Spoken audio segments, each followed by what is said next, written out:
The chamber is open and full of whispers. August 1991, King's Cross Station. 5 o'clock in the morning. Harry Potter sits on a cold bench with a bag containing everything he owns. 3 overlarge shirts, 1 mended sock, a folded piece of paper with instructions for finding Diagon Alley written in his careful, small handwriting. He has been planning this trip for 6 months, reading every letter that came through the Dursleys' post slot, every bill, every advertisement, looking for information about the world he belongs to, the world that sent him a letter on his 11th birthday and changed everything. He found it in a discarded shopping bag near the zoo, a magazine called Witch Broomstick from 1987. Most of it was incomprehensible. But on page 43, tucked between an article about racing brooms and an advertisement for dragonhide gloves, was a single paragraph about Gringotts Wizarding Bank and something called a blood inheritance declaration. He memorized it, every word. He has not told the Dursleys he is leaving. He simply walked out the door at 5 a.m. while Vernon was still snoring and Petunia was still asleep and Dudley was still dreaming about television and sweets. The train to London leaves at 5:30. Harry boards it, finds a seat in an empty car, watches the suburbs slide past the window. He arrives at Charing Cross Road at 17. The instructions he copied from overheard conversations at the zoo, when he was small enough that adults didn't notice him listening, say the entrance to Diagon Alley is between 2 specific shops. He walks slowly, looking, counting. Then he nearly collides with a girl. She has bushy brown hair pulled into a ponytail. She's wearing a cardigan that's slightly too large and clutching a notebook to her chest. Her expression is one of fierce, focused concentration. She looks at him, he looks at her. They both look down at their notebooks at the same time. The sketches are identical. The same 2 buildings, the same approximate location marked with an X, the same careful handwriting noting, "Leaky cauldron, look for the gap." "You're looking for it too," the girl says. "Yeah. I'm Hermione Granger, Harry Potter." She blinks. "The Harry Potter? I don't know. I'm just Harry. Your letter said you were accepted to Hogwarts, didn't it?" "Yes, mine too. September 1st, I've been reading everything I could find about the magical world since it arrived. There's not much in regular libraries, but I found an old encyclopedia of magic at a charity shop and it mentioned Gringotts and genealogical services, and I thought if I'm going to be part of this world, I should know where I come from, properly." Harry looks at her, this girl who had the same idea he did. Who came here alone? Who wants to know? "I read about blood inheritance tests," he says, "in an old magazine. Gringotts can tell you about your magical family, your lineage. I want to know before I go to Hogwarts." "So do I." They look at each other. A moment of understanding passes between them. "Should we go together?" Hermione asks. "Yes." They walk side by side. Find the gap between the buildings. The leaky cauldron materializes as they approach. Old, dark, smaller than Harry expected. They enter. Tom the barkeeper looks up, sees Harry, goes very still. "Bless my soul, Harry Potter. What an honor. We need to get to Diagon Alley. Could you show us how?" Tom blinks at her, then nods, leads them through the pub, out into the walled courtyard behind it. He taps the bricks. 3 up, 2 across. The wall opens. Diagon Alley. It's more than Harry imagined, more than any description could contain. Shops selling wands and cauldrons and books and robes, owls hooting in cages, witches and wizards walking past in pointed hats and emerald cloaks. Hermione grabs his arm. There! Gringotts. The white building towers over everything else. Marble columns, bronze doors, goblins in scarlet and gold uniforms standing guard.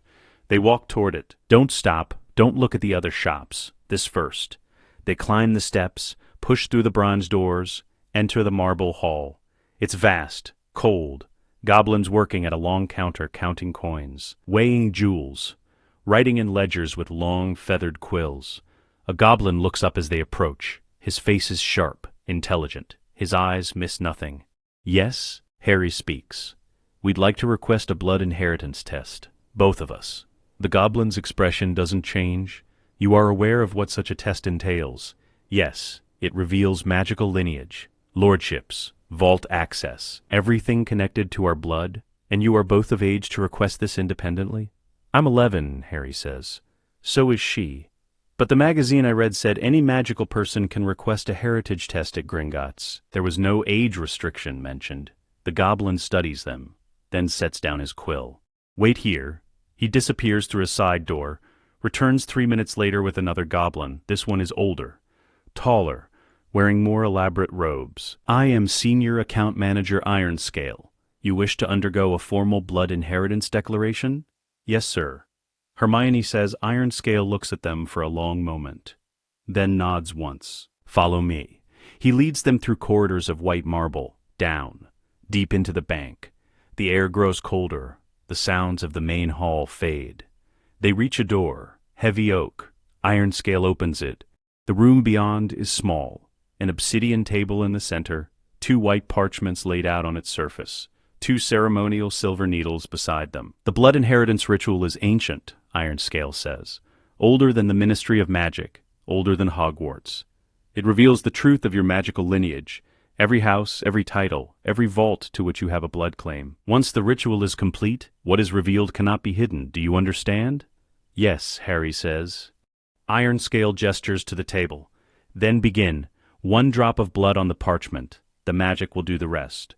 Harry steps forward first, picks up one of the needles, pricks his finger, squeezes 1 drop of blood onto the white parchment. The blood hits the surface, spreads. The ink doesn't stop. It spirals outward, filling the page, names appearing in elegant script, dates, marriages, births, deaths, the Potter family tree unfolding across the parchment. And at the apex, at the very top of the tree where all the lines converge, Ignotus Peverell. Ironscale goes absolutely still. The parchment continues to write itself. 3 words appear in gold ink at the bottom. Ancient and most noble house of Peverell. House of Potter. House of Black. Held in proxy. A section of the wall behind Ironscale slides open. A locked case revealed. Inside, 3 rings. Gold, silver, onyx. The Peverell ring bears a sigil Harry has never seen. A stag's head over a triangle containing a circle and a vertical line. The Potter ring is simpler, just the stag. The black ring is silver with an ornate bee in Gothic script. Ironscale stares at the parchment, at Harry, at the rings. I have not seen a Peverell heir in 190 years, he says. His voice is very quiet, very controlled. The last died in 1801. Harry doesn't know what to say. Hermione steps forward. May I? Ironscale nods, still staring at Harry's parchment. Hermione picks up the second needle, pricks her finger. 1 drop of blood falls. The parchment accepts it. The ink spreads. This time it takes longer. The lines branch and split and reconnect. The family tree is complex, tangled. Several branches end in the word squib. Others simply stop without explanation. The ink climbs higher, higher, and then it reaches the apex Antioch Peverell, via the Dagworth Granger line. The ink continues, tracing the path from Antioch through generations, through a cadet branch, through scholars and potion makers, through a squib born in 1843 who took the shortened surname Granger upon integrating into Muggle society, through dentists in London. To Hermione, at the bottom of her parchment, 1 line in gold, ancient and noble house of Dagworth Granger, Peverell line of Antioch. Ironscale makes a sound, not quite a gasp, not quite a word. He leaves the room without speaking, returns 30 seconds later with another goblin, then another. 3 goblins stand in a row, staring at 2 11-year-old children and 2 parchments that have just rewritten what they thought they knew about magical Britain's surviving lineages. The 3rd goblin, the one wearing the most elaborate robes, speaks. I am head of the Inheritance Division. My name is Bloodclaw. If you are indeed who these parchments declare you to be, then you are the highest-ranked noble wizards in Britain. Do you understand what that means? No, Harry says honestly. It means, Bloodclaw says, that you command more political authority than anyone currently sitting in the Wesengamot. It means you have access to vaults that have been sealed for centuries. It means that under ancient law that predates the Ministry's founding, you are entitled to claim your lordship rings. And if you claim those rings, you are legally emancipated, no longer minors under Ministry law, no longer subject to any guardian's authority. You become, in the eyes of magic itself, the heads of your houses. Hermione speaks. How is that possible? We're 11. Ancient law does not measure fitness to lead by age. It measures it by magical power and blood right. You have both. The ministry has never formally repealed the emancipation provision because it exists in a legal code maintained by Gringotts under the Goblin Sovereignty Accords of 1752. We have been waiting for someone to invoke it. No one has in over 200 years. Harry looks at the rings. If we take them, if we claim our houses, what happens? You become Lord Potter Peverell. She becomes Lady Dagworth Granger. You may contract independently, direct your own magical education, appoint your own guardians, exercise your Wizengamot seats. You cease to be children who are acted upon. You become agents of your own fate. Silence, then Hermione says, I want to claim mine. This girl who came here with the same idea, the same need to know. So do I, he says. Bloodclaw nods. Then the ritual will proceed. Ironscale opens the case, removes the rings with careful reverence. He hands the Peverell ring to Harry first. It's heavier than it looks. The gold is warm. The sigil is etched deep into the metal. Harry slides it onto his right hand. The ring resizes instantly, perfectly, like it was made for him, and something changes. Harry feels it, a sensation like cold water running down his spine, like waking up from a dream, like something that was always there but sleeping has just opened its eyes. Magic, his magic, but different, deeper, older. The Potter ring is given next. Harry puts it on his left hand. The same sensation, the same awakening, the black ring remains in the case. That one requires additional steps, Ironscale explains. You are heir by proxy, not by blood. You must take formal guardianship of Sirius Black before that ring becomes active. The paperwork can be filed, but it will take time. I understand. Hands her a silver ring, the Antioch Dagworth sigil, a wand crossed over an open book. She slides it onto her right hand. The ring is cold, colder than the surrounding air. It resizes, fits perfectly. Hermione gasps, not in pain, in recognition. I can feel it, she says, the magic. It's like it was always there and I just couldn't hear it properly until now. That is the blood resonance, Bloodclaw says. Your ancestral magic recognizing you as its inheritor, it will amplify your casting, make certain techniques available to you that others must work years to achieve.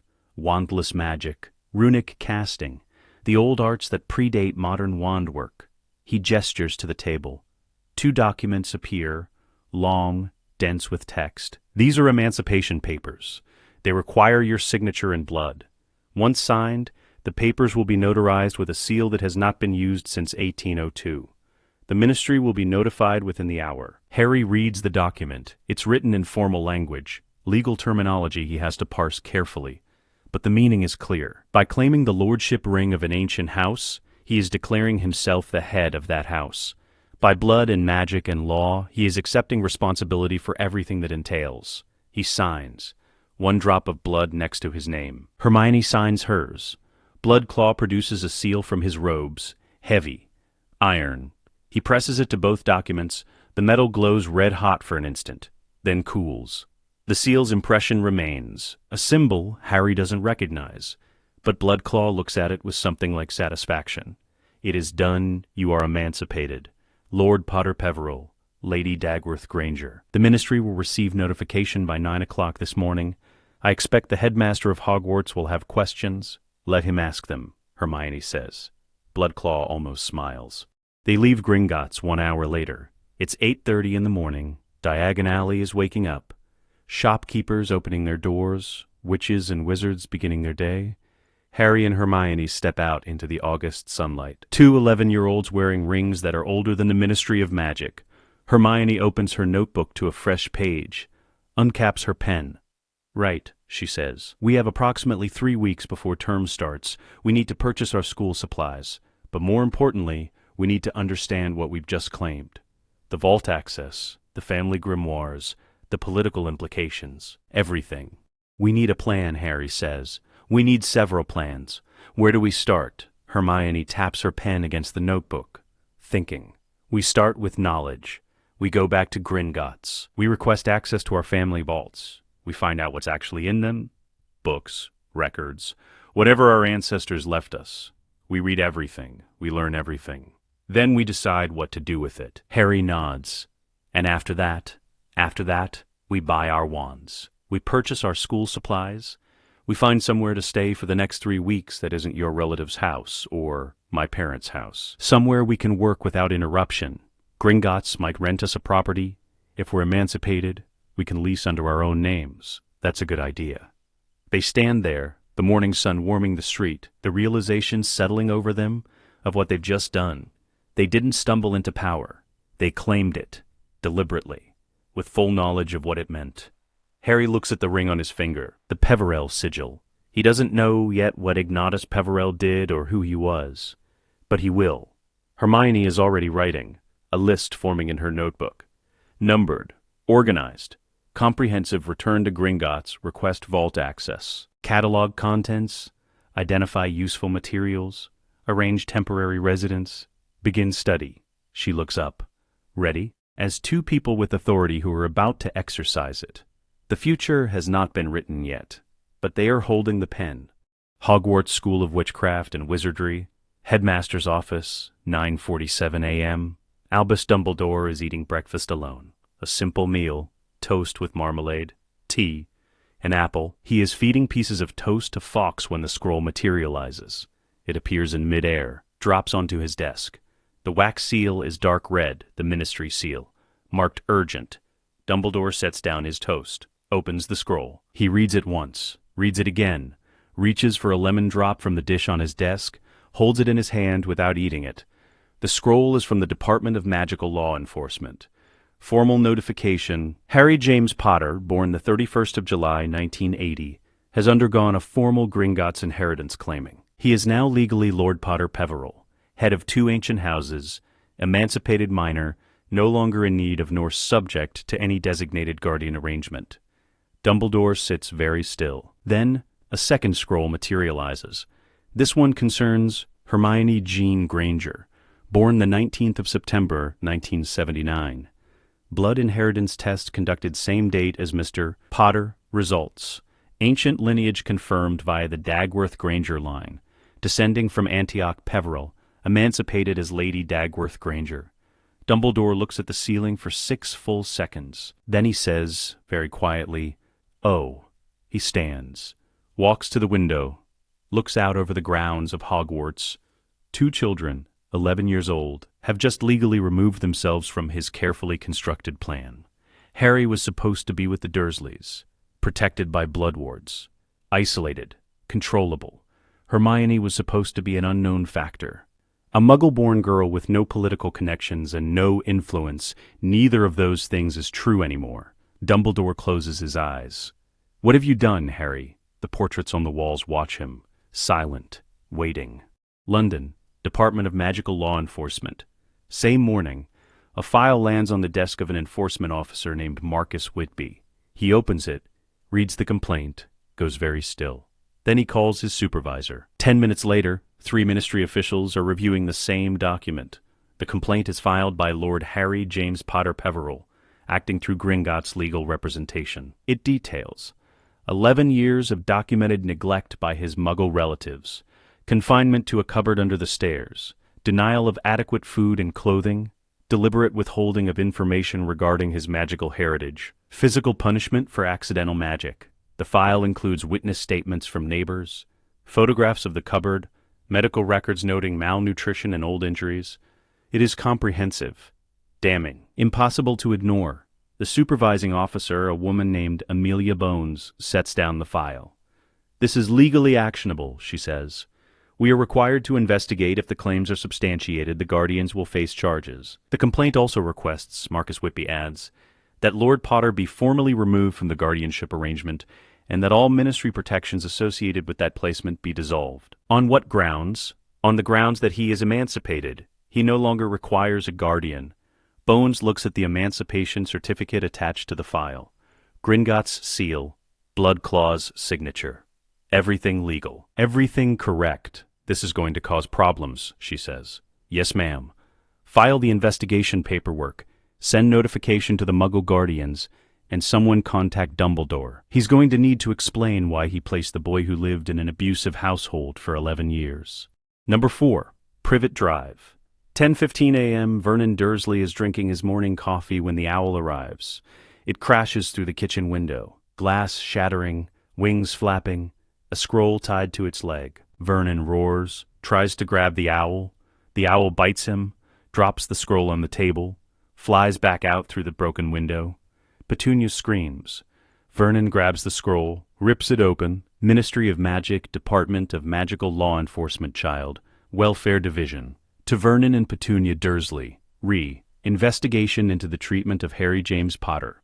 You are hereby notified that a formal complaint has been filed regarding your treatment of your nephew, Harry James Potter, during the period of 1981-1991. The complaint alleges severe neglect, physical confinement, and deliberate denial of essential care. An investigator will arrive at your residence within 7 days to conduct interviews and examine the living conditions. You are required by magical law to cooperate fully. Additionally, you are informed that Harry James Potter has been legally emancipated and is no longer under your guardianship. He will not be returning to your residence. All ministry protections previously associated with his placement at number 4 Privet Drive have been dissolved. Vernon's face turns purple. A second letter arrives. Muggle Post this time. A law firm in London that Vernon has never heard of. The letter is polite, professional. It informs the Dursleys that their nephew will not be returning, that his belongings, minimal as they are, have been collected by his legal representatives, that any attempt to contact him or interfere with his affairs will result in further legal action. The letter is signed by 3 names Vernon cannot pronounce.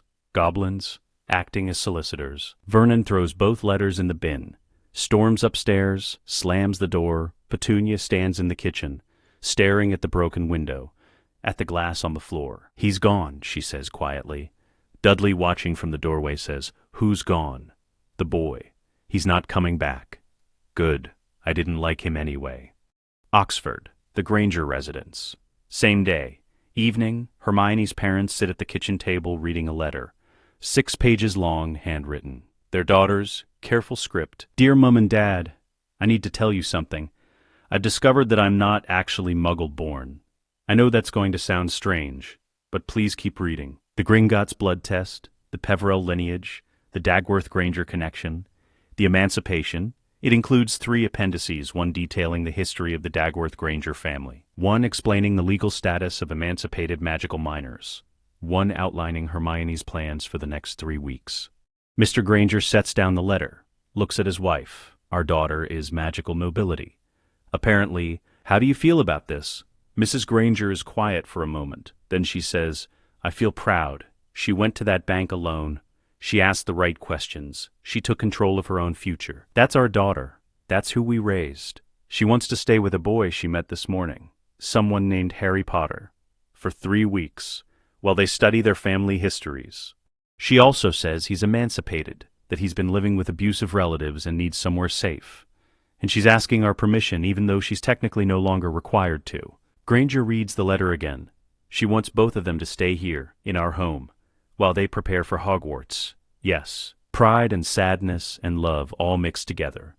We say yes. We say we trust her judgment. We say we're honored to help. And then we call her and tell her that no matter what legal status she has in the magical world, she's still our daughter, and we love her. Mr. Granger nods. I'll get the phone. The call lasts 20 minutes.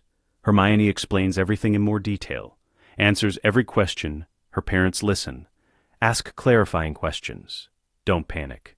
At the end of the call, Mr. Granger says, bring him home, sweetheart. We'll make up the guest room. You can both stay as long as you need. Thank you, Dad. Thank you so much. What? Promise me you'll still come home for Christmas, even if you're Lady Dagworth Granger and you have a castle somewhere. Hermione laughs. I promise, I don't have a castle, just a vault full of old books. That sounds exactly like something you'd inherit. They hang up. Hermione stands in the Leaky Cauldron's public flow room, holding the phone receiver, smiling. Harry is waiting outside. Did they say yes? They said yes. Really? Really, they want to meet you. They said we can both stay as long as we need. Harry doesn't know what to say. He's never had adults offer to help him before, not without wanting something in return. Are you sure? He asks. I'm sure. Come on, let's go get our things from Gringotts and go home. Home, Harry turns the word over in his mind. The Granger's house isn't his home, but it's somewhere he's welcome. That's more than he's had in 11 years. Okay, he says. Let's go. Hogwarts, Dumbledore's office. 3 days later, Albus Dumbledore receives a request for a meeting from Lord Potter Peveril and Lady Dagworth Granger, through their Gringotts legal representatives. The meeting is to be held at Gringotts London law offices, neutral ground, with 3 goblin legal specialists present. Dumbledore considers refusing, then realizes that would only make things worse. He agrees, sets the appointment for August 20th, 2 weeks before term begins. August 20th, Gringotts law offices, central London. The conference room is efficient, clean, a long table, chairs on both sides, no decoration, no warmth. Dumbledore arrives precisely on time. He's wearing simple robes, no hat, no flourishes. This is not a social call. He enters the room and stops. Harry and Hermione sit on the far side of the table, both wearing their rings, both calm, both prepared. To Harry's left, iron scale. To Hermione's right, Bloodclaw. Between them, a third goblin Dumbledore doesn't recognize. Younger, sharper, headmaster. Harry says, "Thank you for coming." Dumbledore takes his seat. Harry, "Miss Granger, I confess I am somewhat surprised by the formality of this meeting. We thought it best to have everything documented," Hermione says. "Given the circumstances," and what circumstances are those? Harry speaks. His voice is level, polite, devastating in its calm. "The circumstance that you placed me with relatives who abused me for 11 years. The circumstance that you never checked on me, never verified that I was safe, never questioned whether the Dursleys were suitable guardians." Dumbledore's expression doesn't change, but something in his eyes shifts. "Harry, I understand you are angry, but you must understand the Blood Wards. Your mother's sacrifice, it created protection. As long as you called that place home, you were safe from Voldemort and his followers." "I was safe from Voldemort," Harry says. "I was not safe from Vernon Dursley's fists. I was not safe from being locked in a cupboard. I was not safe from starvation. The Blood Wards protected me from dark wizards. They did nothing to protect me from the people you left me with." "I believed," you believed, Hermione interrupts, "that keeping Harry alive was more important than keeping him well. You made a calculation, his safety from external threats versus his safety from internal ones.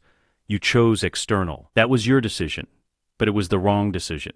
And now Harry is asking you to explain it. For the record, this 11-year-old girl who speaks like a solicitor and sits like someone who has every right to be in this room. Who are you?" he asks. "I'm Hermione Granger, Lady Dagworth Granger, heir of Antioch Peveril. And I'm Harry's friend.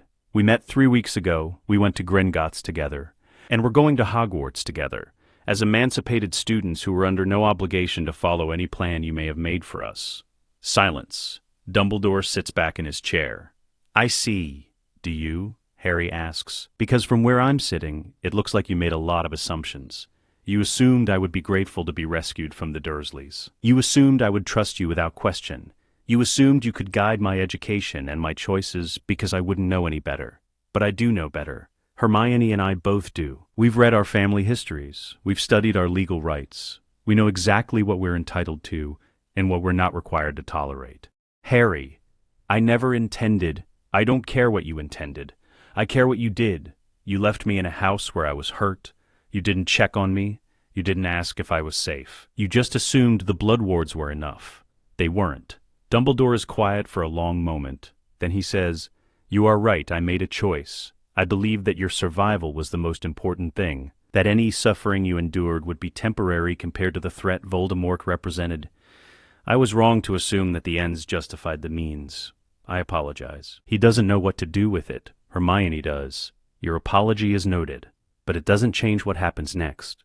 Harry is emancipated. He's no longer under your guardianship or anyone else's. He'll attend Hogwarts as a student. He'll follow the rules. He'll take his classes. But he's not going to be your weapon. He's not going to be shaped into whatever you think he needs to be to fight Voldemort.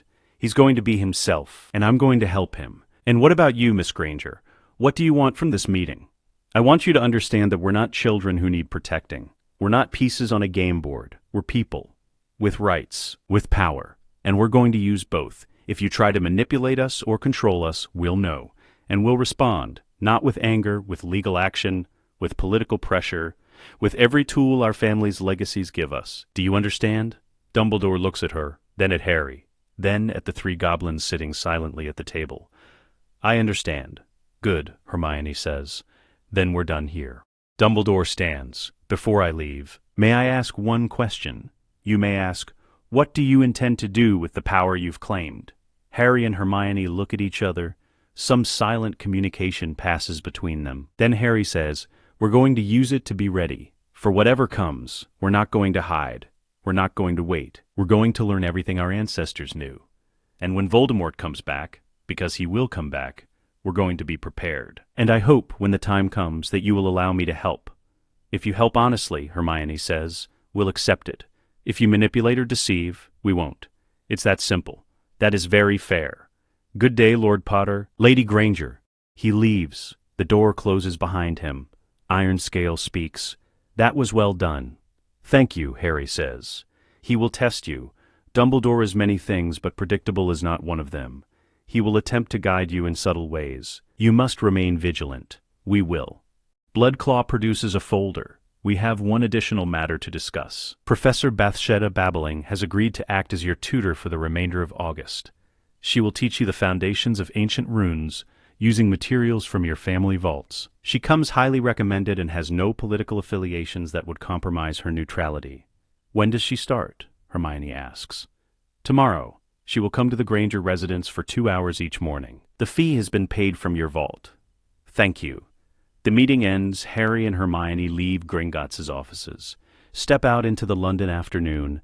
They walk for a while without speaking. Then Harry says, "We just confronted Albus Dumbledore. We did. And we won. We held our ground. That's not quite the same as winning. But it's a start." Harry looks at his ring. "The Peverell sigil, do you think he believed us? About being ready? I think he believes we believe it. Whether he trusts us to actually do it is another question. We will, though, be ready. I know." They walk back toward Charing Cross, toward the leaky cauldron, toward the flu network that will take them back to Oxford. Two 11-year-olds who have just rewritten the rules of their own lives. The adults are going to have to catch up. The Granger residence, Oxford, August 21st. The dining room is not large, but by the second week of August it contains 4 grimoires from the Peverell vault. Professor Babbling's annotated rune charts covering the entire table, 12 empty tea mugs. Hermione's expanding notebook system, now up to 7 volumes, and 2 11-year-olds sleeping approximately 5 hours a night, because there is simply too much to learn. Mrs. Granger stands in the doorway at 7 in the morning, watches Harry and Hermione already awake, already working. Hermione is copying runes from one of the tablets into her notebook. Harry is reading a translated section of the Ars Mortis with fierce concentration. "Did either of you sleep?" she asks. Harry looks up. "Yes, from 2 to 6:30. That's 4.5 hours. That's enough." She's learned in the past 2 weeks that arguing with either of them about their study schedule is pointless. She brings tea instead, sets the tray on the only clear corner of the table. "Professor Babbling will be here in an hour," she says. "Please eat something before she arrives." "We will," Hermione promises. Mrs. Granger leaves, returns to the kitchen where her husband is making breakfast. "They're already up," she says. "Of course they are." "Daniel, I'm worried about them." "Why?" "They're 11. They should be playing, relaxing, enjoying their summer. Instead, they're reading books about death magic and learning an alphabet that hasn't been used in 1,000 years. Mr. Granger pours 2 cups of coffee, hands one to his wife. They're also happy. "Have you noticed? Hermione is happier than I've ever seen her. She's found something she's good at, someone who understands her. I'd rather have her exhausted and fulfilled than rested and lonely." Mrs. Granger sips her coffee. "You're right. I just wish they'd sleep more. They'll sleep when they're ready. Until then, we keep them fed and make sure they don't burn the house down with accidental magic." "Has that happened?" "Not yet, but I'm keeping a fire extinguisher handy, just in case." Professor Bathsheba Babbling arrives at 8 o'clock precisely. She's younger than Harry expected, maybe 30. Sharp-eyed, she carries a leather bag full of reference materials and her own annotated runic charts. Lord Potter. Lady Granger. "Good morning." "Good morning, Professor. Just Bathsheba, please. I'm not officially your professor until September. For now, I'm a consultant. Shall we begin?" They sit at the dining table. Bathsheba examines the materials they've been working with, the Peverell vault tablets, the grimoires, Hermione's notes. "You've made significant progress," she says. "Your rune transcriptions are accurate. Your pronunciation guides are correct. You've identified the Elder Futhark base system and several of the Peveril modifications. This is impressive work for self-study. Thank you, Hermione says. But we have questions. A lot of questions. Good. Questions mean you're thinking. Let's start with the basics. What do you understand about runecraft as a discipline? Harry answers. Runes are permanent magical inscriptions. Unlike spells, which require ongoing magical input from a caster, runic arrays are self-contained. Once activated, they continue to function as long as the physical runes remain intact. Correct. And why is this significant? Because it means you can create magical effects that outlast you, wards that protect a building for centuries, enchantments that repair themselves, arrays that detect specific magical signatures without requiring a person to actively search. Exactly. Now the Peveril runic system is an expanded version of the Elder Futhark. Standard Elder Futhark has 24 runes. How many does the Peveril system have? Hermione checks her notes. 41. The additional 17 are proprietary. They cover concepts that the standard system doesn't address. Soul state detection, blood magic anchoring, spatial compression, death threshold awareness. Bathsheba nods. The Peverils were innovators. They took an existing system and refined it for their specific areas of study, which were the mechanics of mortality, yes, which makes these materials extremely valuable and extremely dangerous. Have you attempted to inscribe any of these runes yourselves? Only the simple ones, Hermione says. Light, heat, basic protective wards. We'd been following the safety protocols outlined in the grimoires. No blood magic, no soul-adjacent runes, nothing that requires more magical output than we can safely channel.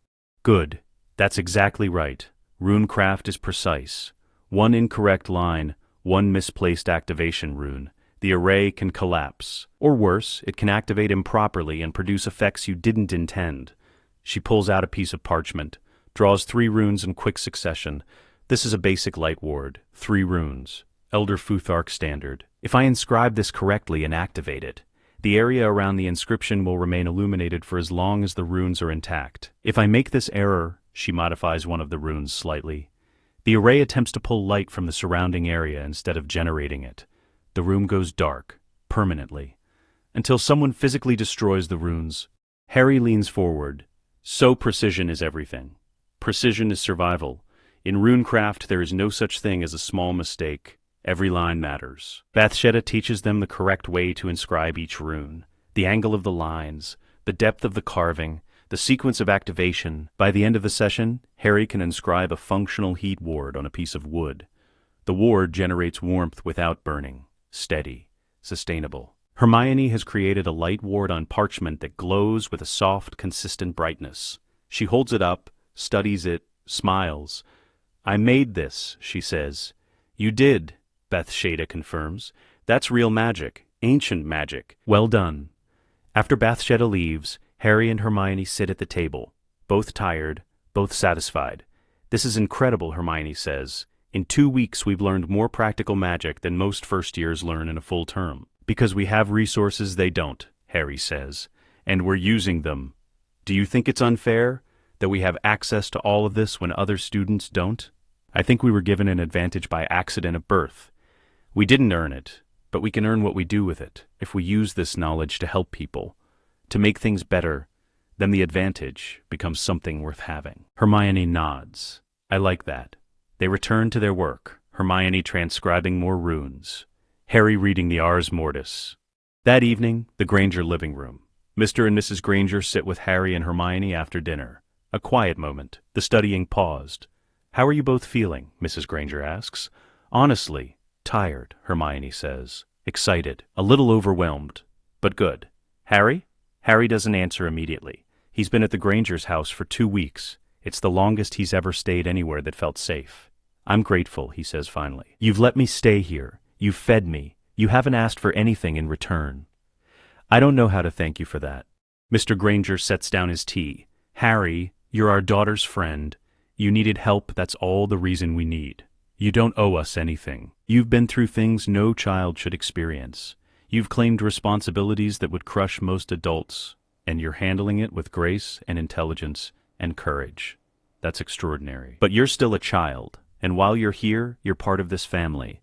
That means you eat when you're hungry, You sleep when you're tired. You ask for help when you need it, and you don't worry about debts or obligations. Understood? Harry's throat is tight. Understood. Mrs. Granger smiles. Good. Now, tell me about this wandless magic Professor Babbling mentioned. Hermione brightens. Oh, that's fascinating. Wandless magic predates wand work by thousands of years. Wands are a European refinement from about 2,000 years ago.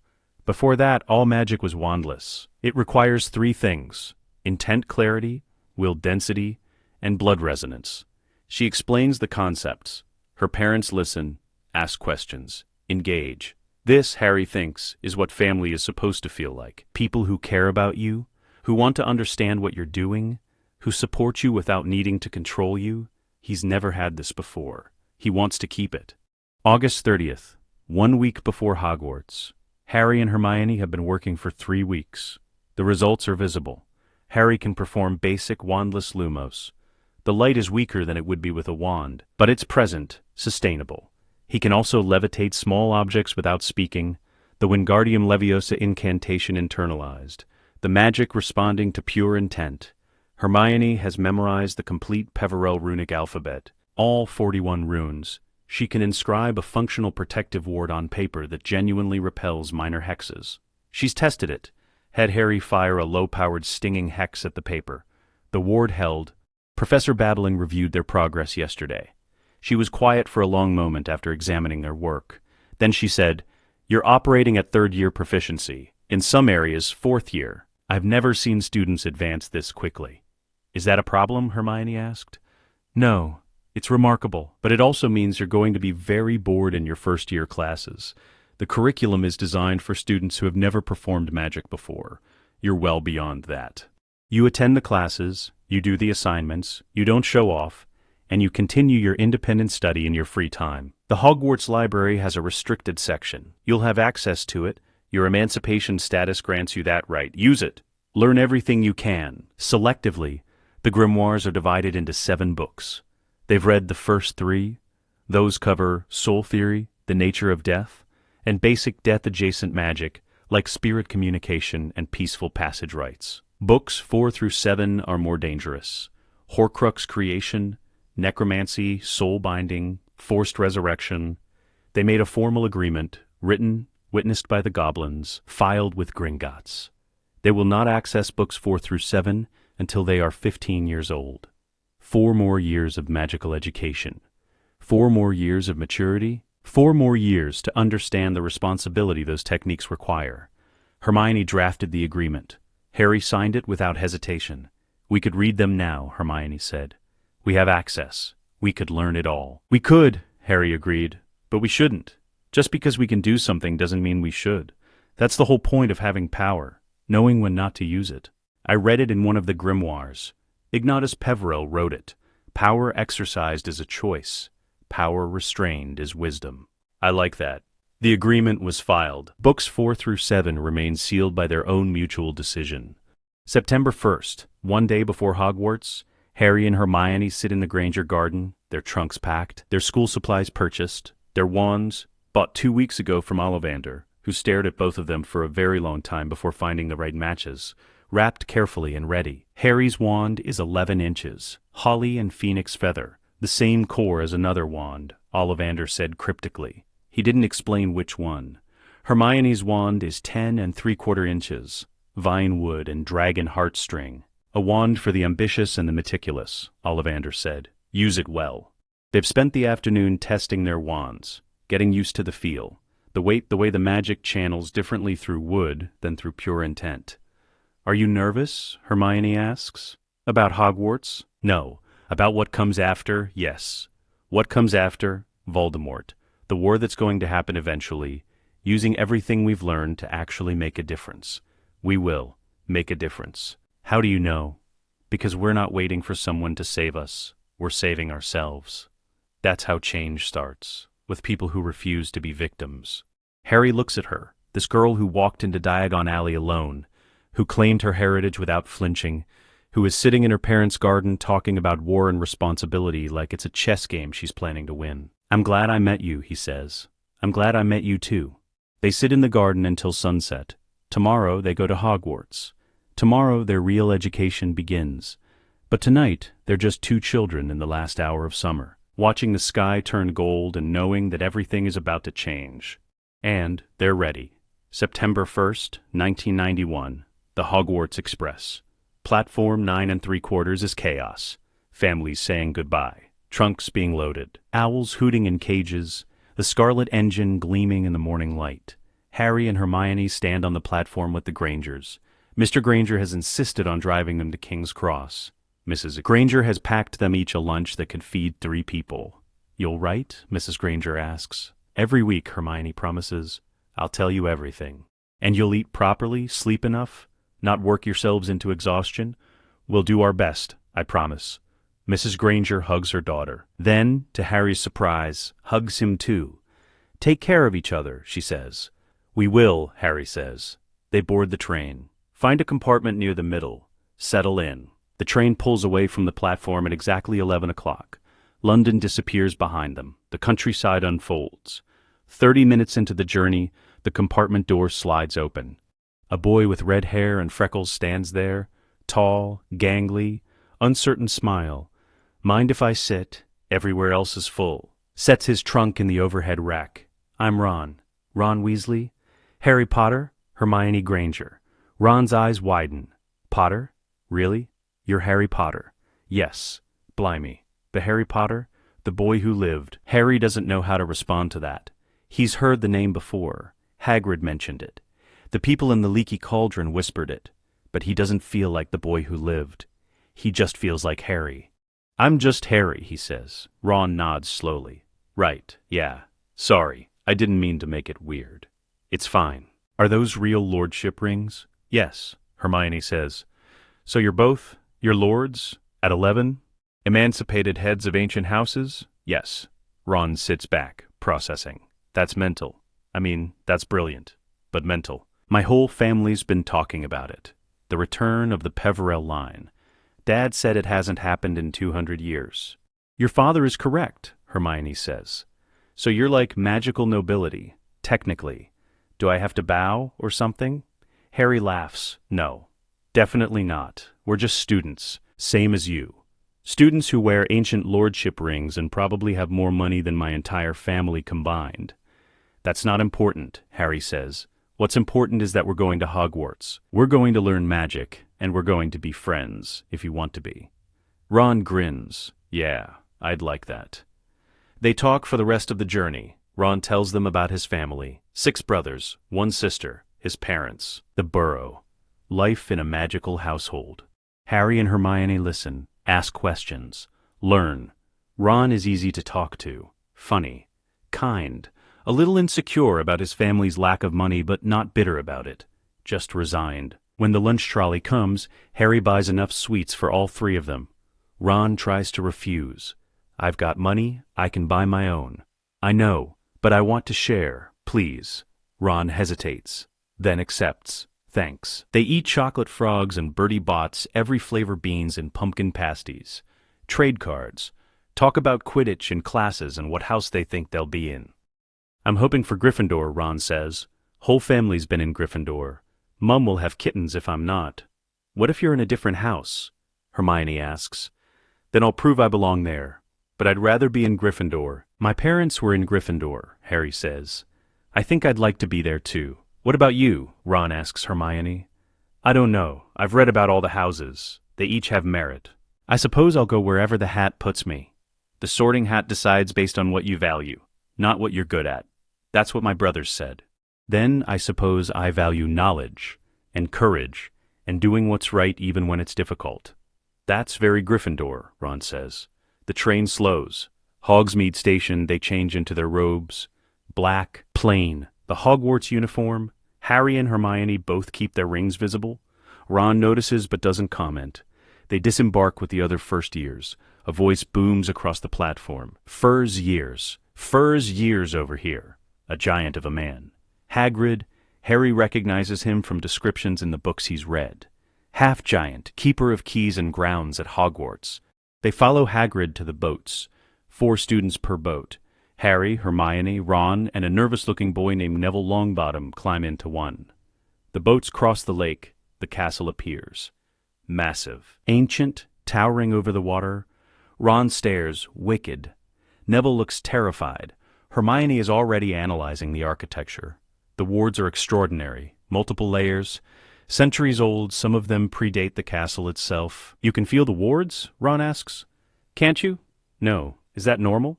For us, Harry says, we've been studying ancient magic. Wards, runes. It makes you more sensitive to magical fields. Enter through massive oak doors. Professor McGonagall meets them in the entrance hall. She's exactly as described in the books. Stern, precise, wearing emerald robes and a pointed hat. Her expression is yen-suited but not unkind. She sees Harry and Hermione. Her expression shifts, just slightly. Recognition, surprise, something else. Welcome to Hogwarts, she says. In a few moments you will pass through these doors and join your classmates, but before you take your seats, you will be sorted into your houses. Gryffindor, Hufflepuff, Ravenclaw, Slytherin. Your house will be like your family. Your triumphs will earn you points. Your rule-breaking will lose them. At the end of the year, the house with the most points wins the House Cup. Looks directly at Harry and Hermione. I have been instructed to make an announcement before the sorting begins. It concerns 2 of our new students. The first years go quiet, listening. McGonagall pulls a scroll from her robes, opens it. Her face is magnificently expressionless. The Wizengamot has certified the following emancipated lordships, effective as of August 17, 1991. Lord Harry James Potter, head of the ancient and most noble House of Peverell, and of the House of Potter. Lady Hermione Jean Granger, head of the ancient and noble House of Dagworth Granger, in the Peverell line of Antioch. Silence. Complete. Total. Silence. Ron mouths Antioch Peverell with a look of absolute shock. Neville stares. A blond boy at the front, Draco Malfoy, Harry recognizes from descriptions, goes very pale. McGonagall continues, these titles carry full legal weight under wizarding law. Lord Potter and Lady Granger are emancipated students. They will attend classes and follow school rules like any other student. But they are not subject to guardian authority and hold seats in the Wizengamot. This announcement is made as a matter of record and tradition. That is all. The doors to the Great Hall open. The Great Hall is even more impressive than the books described. 4 long tables, floating candles, the ceiling enchanted to look like the night sky, stars, clouds drifting. The first years file in, walk between the Gryffindor and Hufflepuff tables, approach the front. The older students are staring, whispering. Harry hears fragments. Peverell line thought it was extinct, 11 years old. Ancient houses. They reach the front.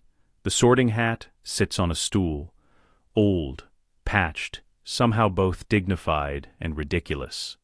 The Hat sings, a new song, about the 4 houses, unity, choice. Then Professor McGonagall calls the first name, Abbott, Hannah. 5 seconds. Hufflepuff. Anna joins the Hufflepuff table. More names. More sortings. Boot, Terry. Ravenclaw. Brocklehurst, Mandy. Ravenclaw. Brown Lavender. Gryffindor. Then Granger, Hermione. Hermione walks forward. Calm. Composed. Sits on the stool. McGonagall places the hat on her head. Inside her mind, the hat speaks. Hate. Oh my. Antioch's heir. I haven't sorted a Peverell in, well, ever. Ignotus was long dead before I was created. Cadmus's line produced Slytherins, of course. But you're different. Hermione, thinking, how am I different? Hat. You want to be best, without apology, without reservation. That's Antioch's fire, the hunger for mastery. But you also want to use that mastery for something beyond yourself. That's not typical of Antioch's descendants. Hermione, I don't want power for its own sake. I want knowledge, understanding, the ability to make things better. Hat, and if that requires you to be the smartest person in the room, the most capable, the one everyone turns to, Hermione, then I'll be that person. Gladly. Hat, no false modesty, no pretense of humility. You know what you are and you're not ashamed of it. That's refreshing. Ravenclaw would treasure you. Slytherin would sharpen you. But I think you'll do best in Gryffindor. 4 seconds total. The Gryffindor table erupts. Applause. Cheering. Hermione walks to the table, sits, looks back at Harry. He grins. More names. Longbottom, Neville. The hat takes almost a minute. Finally, Gryffindor. Neville looks relieved. Malfoy, Draco. The blond boy swaggers to the stool. The hat barely touches his head. Slytherin, Draco smirks. Joins the Slytherin table. Glances at Harry with an expression that's part curiosity, part calculation. More names. Then Potter, Harry. Every eye on him. Every whisper about the boy who lived and the Peverell air and the rings he wears. He sits. The hat descends. Hat, Harry Potter, the boy who lived. But also the boy who chose. That's what they don't understand, isn't it? You didn't stumble into power. You claimed it. Harry. I did what made sense. Hat. Ignatus's blood runs true. You have his patience. His cunning. Oh yes, more cunning than anyone suspects. You could do very well in Slytherin. Build alliances. Consolidate power. Become the most influential wizard of your generation. Harry. I don't want to be influential. I want to be prepared. Hat. For what? Harry. For whatever's coming. Voldemort isn't gone. Not really. He'll come back, and when he does, I need to be ready. Hat. So you're already planning for war. At 11, that's either very brave or very foolish. Harry. Probably both. Hat. Laughing. Yes. I think you're right. You want to be worthy, not merely powerful. You want to earn what you have. That's not Slytherin thinking. That's Gryffindor. 11 seconds the Gryffindor table explodes. Louder than for anyone else. Stamping, cheering, whistling. Harry walks to the table, sits beside Hermione. Ron is sorted immediately after. 4 seconds. Gryffindor! He sits across from Harry and Hermione. Grins. Same house, Harry confirms. The sorting finishes. The last student is sorted into Ravenclaw. Dumbledore stands. The hall quiets. He's exactly as Harry imagined. Tall, thin, long silver beard, half-moon spectacles, robes of deep purple. Welcome, he says. Welcome to another year at Hogwarts. Before we begin our feast, I have a few announcements. The Forbidden Forest is, as always, forbidden to all students. Mr. Filch has asked me to remind you that magic is not permitted in the corridors between classes, and this year, the third-floor corridor on the right-hand side is out of bounds to everyone who does not wish to die a most painful death. Several students laugh, thinking it's a joke. Harry and Hermione don't laugh. They exchange glances. Something on the third floor. Something dangerous. Something Dumbledore is protecting. They'll investigate later. Dumbledore claps his hands. Let the feast begin. Food appears. Roast chicken, potatoes, vegetables, pies. More food than Harry has ever seen in one place. He eats. So does Hermione, so does Ron, who loads his plate with enthusiasm. At the staff table, Harry observes the teachers. McGonagall, Flitwick, Sprout, Snape, who is staring at Harry with an expression of intense, complicated emotion. And at the far end, a man in a purple turban. Professor Quirrell. Defense against the dark arts. Harry's scar prickles, faintly, barely noticeable, but present. Harry touches his forehead. The sensation fades. He looks at Quirrell, studies him. The man is nervous, twitchy. His hands shake when he reaches for his goblet. But there's something else, something underneath the nervousness. Something wrong. Harry doesn't feel the cold knock, the sensation that indicates a Horcrux. This is different. It's like the air around Quirrell is colder than it should be, like there's a presence near him that isn't quite visible. Harry makes a note. Mental. Careful. Quirrell is a problem. He doesn't know what kind yet, but he will. After the feast, the Gryffindor common room. The first years are shown to their dormitories. Boys and girls separated, 4 beds per room. Harry's roommates are Ron, Neville, Seamus Finnegan, and Dean Thomas. They unpack, set up their trunks, arrange their belongings. Ron stares at Harry's trunk. It's larger than the others, better made, clearly expensive. Is that from Gringotts? He asks. Yes, they have a craftsman who makes custom trunks. This one has extension charms, organized compartments, preservation enchantments for books. The goblins charged it to my vault. I didn't ask the price. Ron is quiet for a moment, then says, "Must be nice, having money. I inherited it, just like I inherited the titles and the power. It doesn't make me better than you, it just makes me luckier. And luck isn't something to be proud of. It's just something to use wisely." Ron looks at him. "You really believe that?" Yes. Most people with money don't talk like that. Most people with money didn't grow up in a cupboard under the stairs. Ron blinks. A cupboard? My relatives kept me in a cupboard for 10 years. I had 3 shirts and 1 pair of shoes, and I ate their leftovers when they remembered to feed me. I didn't know I had money until 3 weeks ago. So no, having it now doesn't make me feel superior. It just makes me feel safe. For the first time in my life. Ron nods slowly. Right, yeah, that makes sense. Get ready for bed. Neville is the first to fall asleep, then Seamus, then Dean. Ron is still awake, staring at the ceiling. Harry, he says quietly. Yeah, are you really going to use all that power for good? The titles? The money? The ancient magic? You're not going to, I don't know, go dark or anything? No, I'm not going dark. I'm going to learn everything I can. Prepare for what's coming. And when the time comes, I'm going to fight. Not for power, for people, for the world I want to live in. What world is that? One where children aren't locked in cupboards, where people aren't judged by their blood status, where dark wizards don't come back from the dead to hurt people. That world. Ron is quiet for a long moment. Then he says, I'll help, if you want.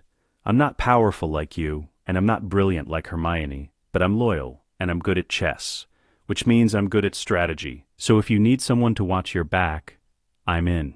Harry smiles in the dark. Thanks, Ron. I'd like that.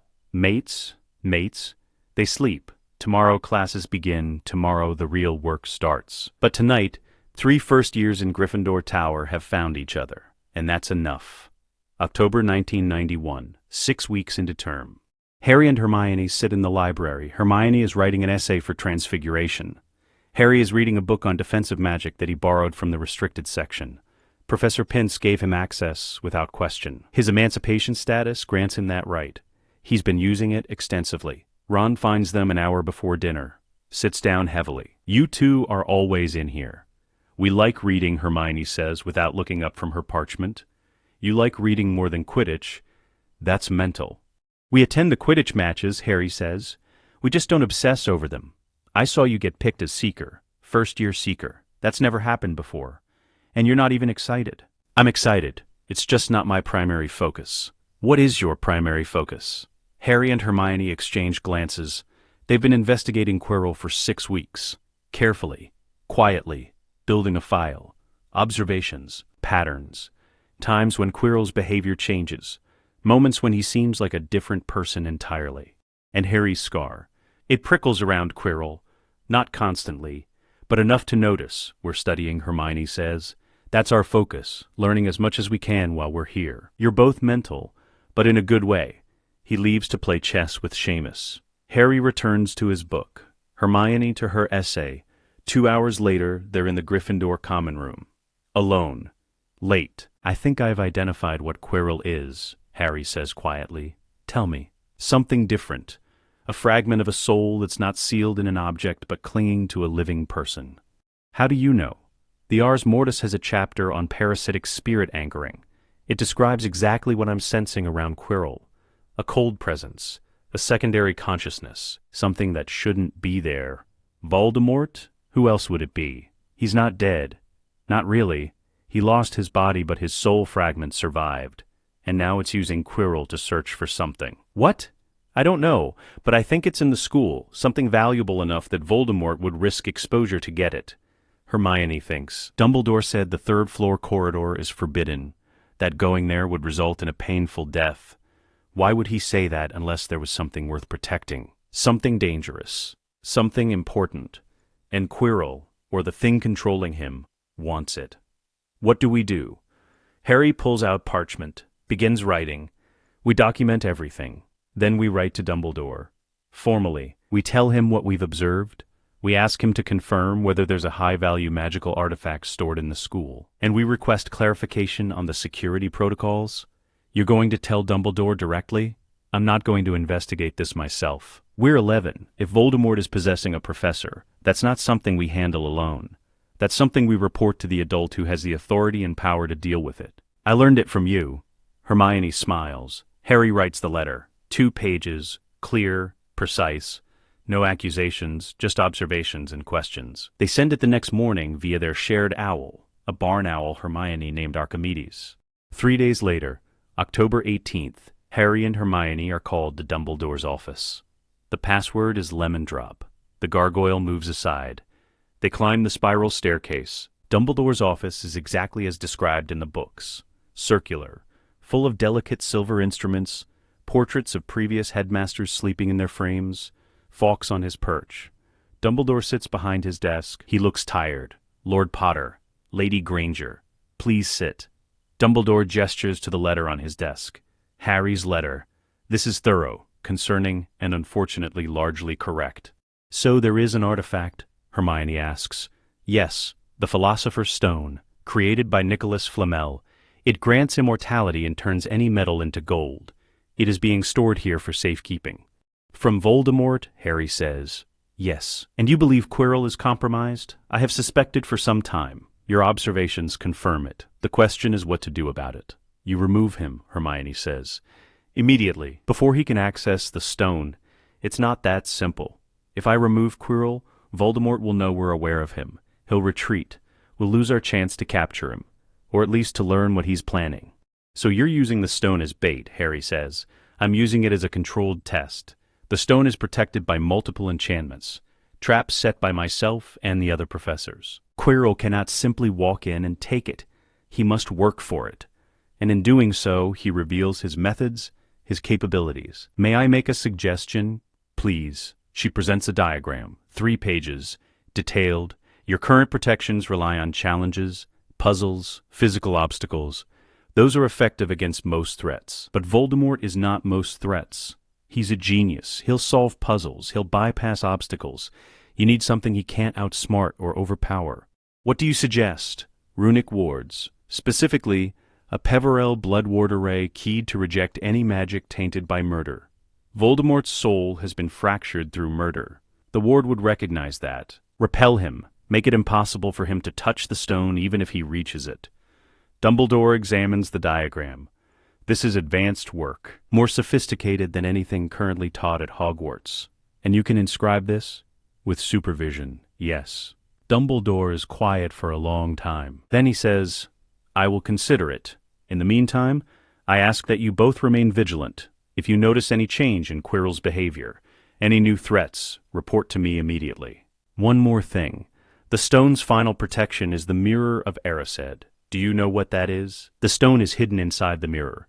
Only someone who wants to find the stone but not use it can retrieve it. Anyone who wants to use it will see themselves using it but will never be able to take it. That's clever, Hermione says. Thank you. It was my idea. They leave Dumbledore's office, walk back toward Gryffindor Tower. He's going to implement my wards, Hermione says. How do you know? Do you think it'll work if Quirrell tries to steal the stone? I think it'll make it harder. Whether it's enough, she doesn't finish. They walk in silence. November, December, January, February. The school year progresses. Classes, homework, Quidditch. Harry plays Seeker. He's good at it. Natural. But it's not his passion, it's just something he does. Hermione excels in every class. Predictably, by Christmas, she's top of their year in every subject. Ron is their constant companion. Good-natured, loyal, occasionally jealous of their success but never bitter about it. The 3 of them become a unit, not a trio of equals, but something functional, Hermione and Harry as the core. Ron is the heart that keeps them grounded. Dumbledore implements Hermione's ward design. She spends 3 afternoons in November inscribing the runes under his supervision. The work is precise, exhausting, but she completes it. The 3rd-floor corridor is sealed with protections that no one has used in 200 years. Quirrell tries to breach them in January. He fails. Returns to his classroom limping. Harry notes it. April 1991, the confrontation. Quirrell tries again. This time he's more desperate. More aggressive, Harry and Hermione have been monitoring the 3rd-floor corridor for 2 months. They set up a remote runic sensor, a small array that pulses when dark magic is used nearby. On April 14th, the sensor activates at 11 p.m. Harry and Hermione are in the common room. They feel the pulse. Look at each other. He's trying again, Harry says. We go, Hermione decides. Should we get a professor? They run, through corridors. Upstairs, Ron follows. He saw them leave and refused to be left behind. They reach the third floor. The door to the forbidden corridor is open. Inside, a massive three-headed dog, Fluffy, asleep. Someone has been playing music. A harp in the corner, enchanted. Still playing. Quirrell's through, Hermione says. They step over Fluffy carefully. Drop through the trapdoor beneath. Land on Devil's Snare. The plant wraps around them, squeezing. Hermione casts Lumos Solem. Bright light. The plant recoils. They fall through. Next chamber. Flying keys. Hundreds of them. One with a bent wing. Harry spots it. Mounts the broom left in the room. Catches the key in 30 seconds. They continue. Through challenges. Past obstacles. The chess game? Hermione solves it in 12 moves. No sacrifices. Just pure strategy. The troll is already unconscious. Quirrell's work. They reach the final chamber. Quirrell stands before the mirror of Erised, staring into it. Frustrated. I see myself presenting the stone to my master, but I cannot retrieve it. Harry, Hermione, and Ron step into the chamber. Quirrell spins, sees them. His expression shifts, not Quirrell's expression, someone else's. Foolish children, you should not be here. Neither should you, Harry says.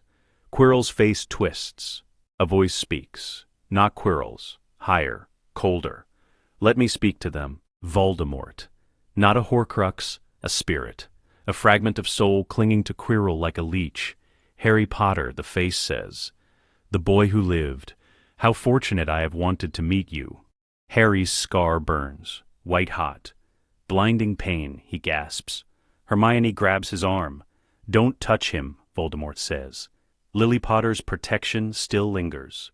Direct contact would destroy my host. Good, Hermione says. Voldemort laughs, a sound like wind through dead trees.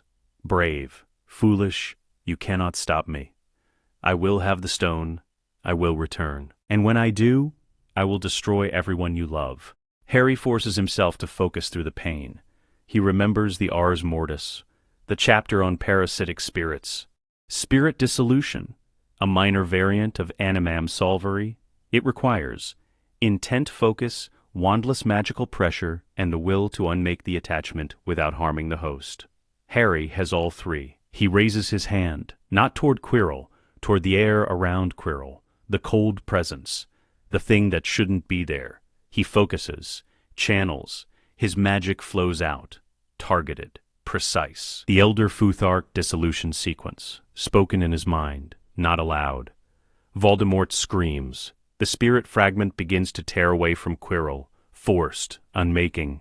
What are you doing? Voldemort shrieks. Dissolving you? Harry says.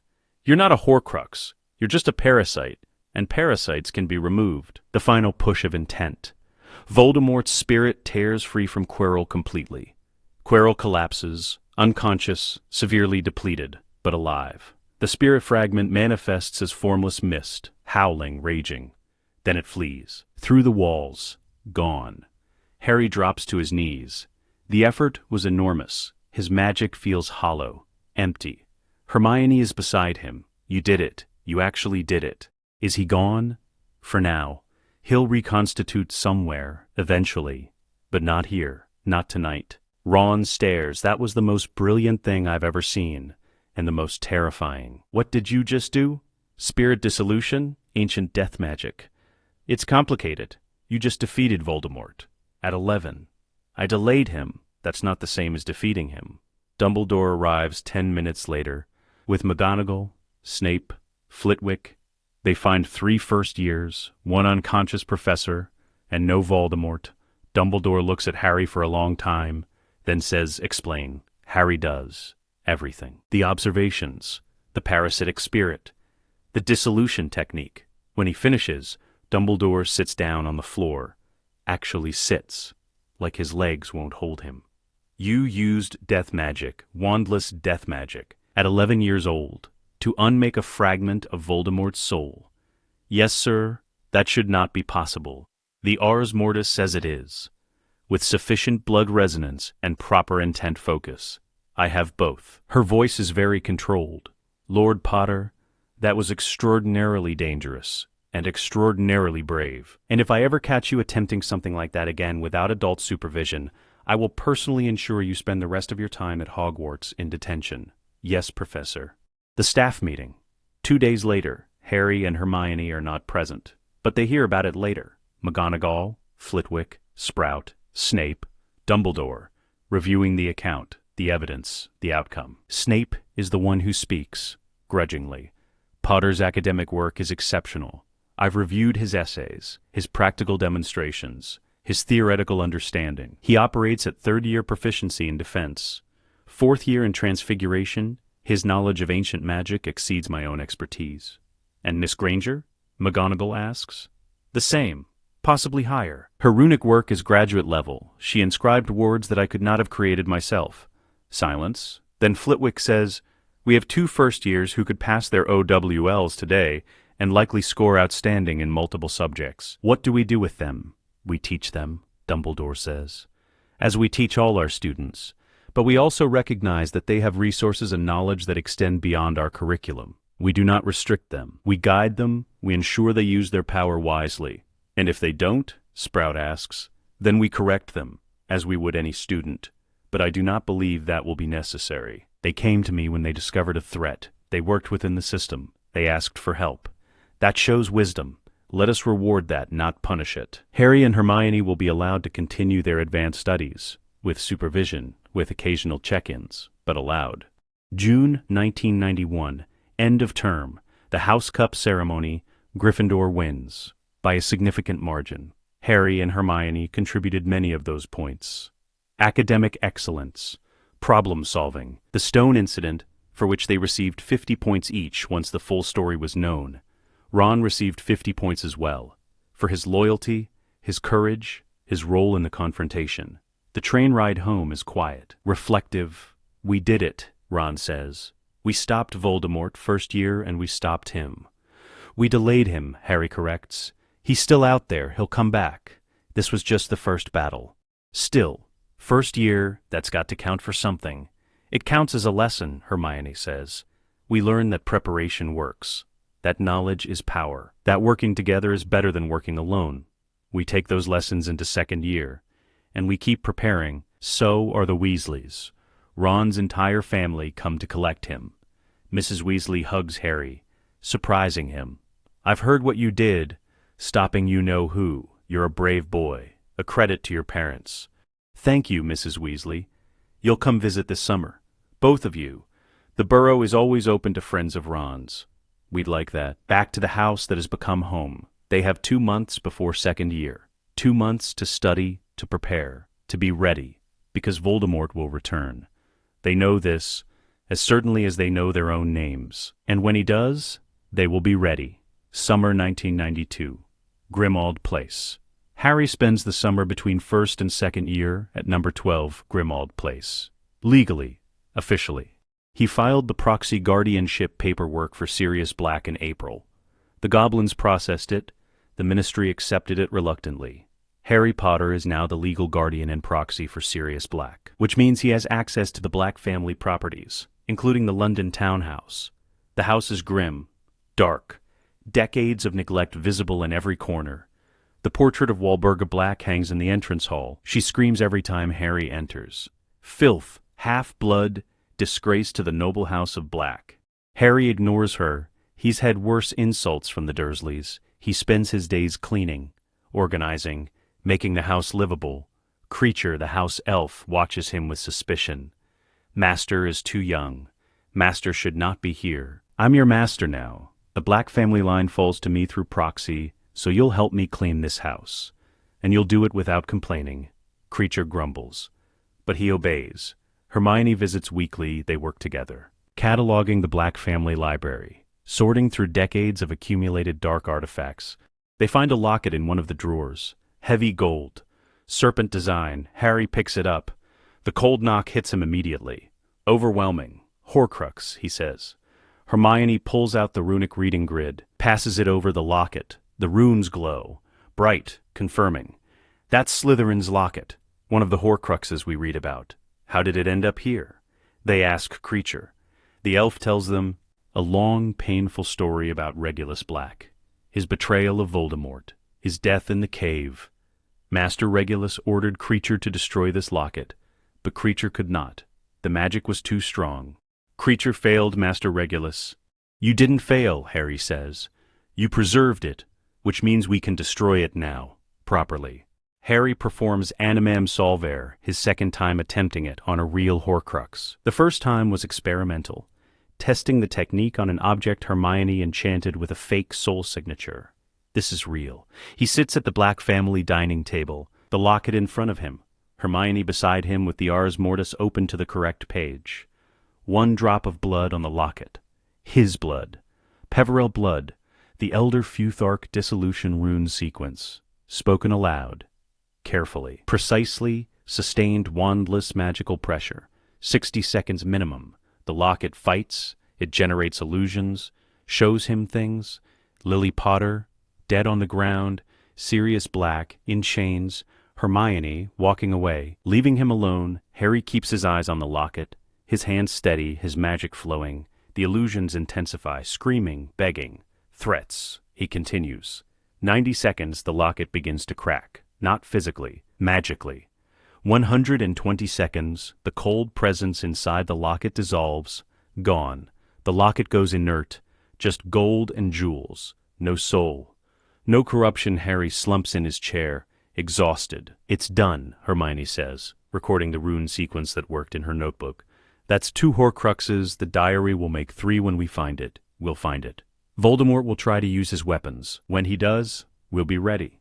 September 1992. The Hogwarts Express. Second year begins exactly like first year.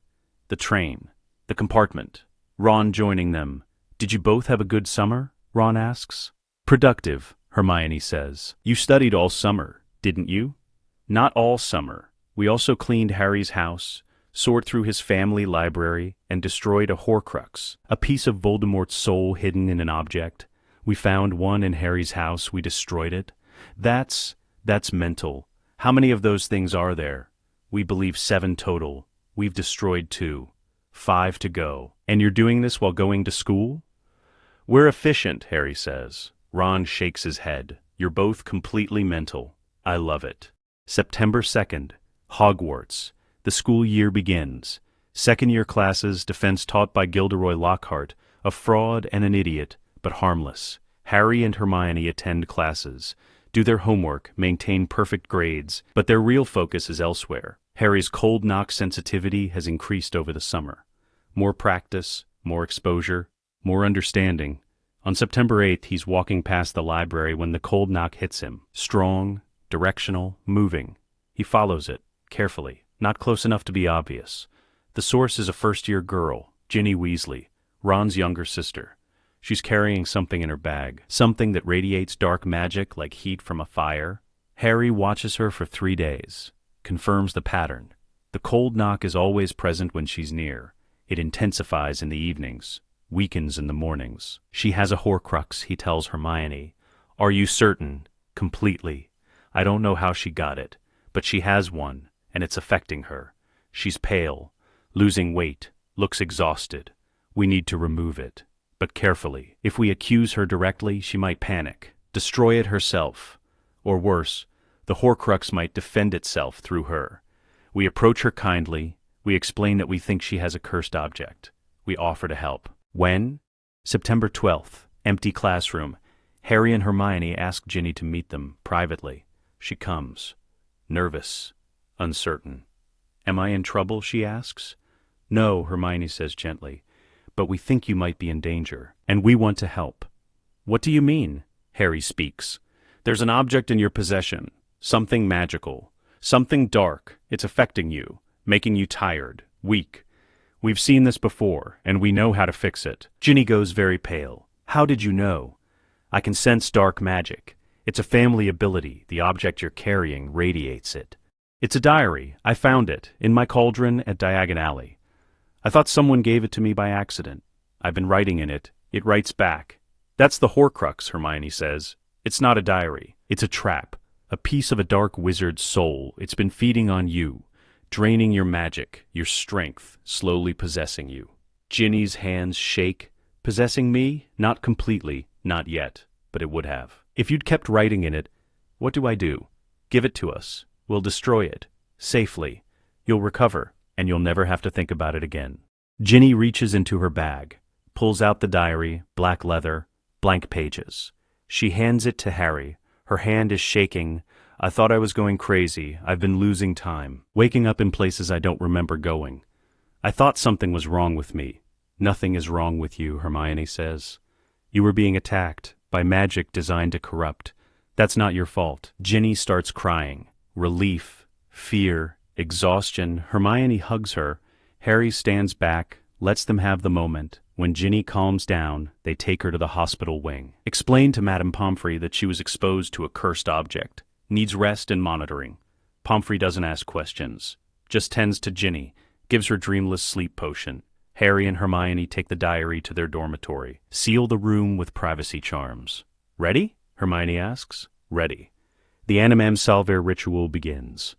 This Horcrux is stronger than the locket, more coherent, more present. The diary fights harder, generates more illusions, more threats. Harry sees himself failing, sees Voldemort winning. He ignores it, focuses on the rune sequence, the blood oath, the magical pressure. First attempt, 90 seconds. The diary resists.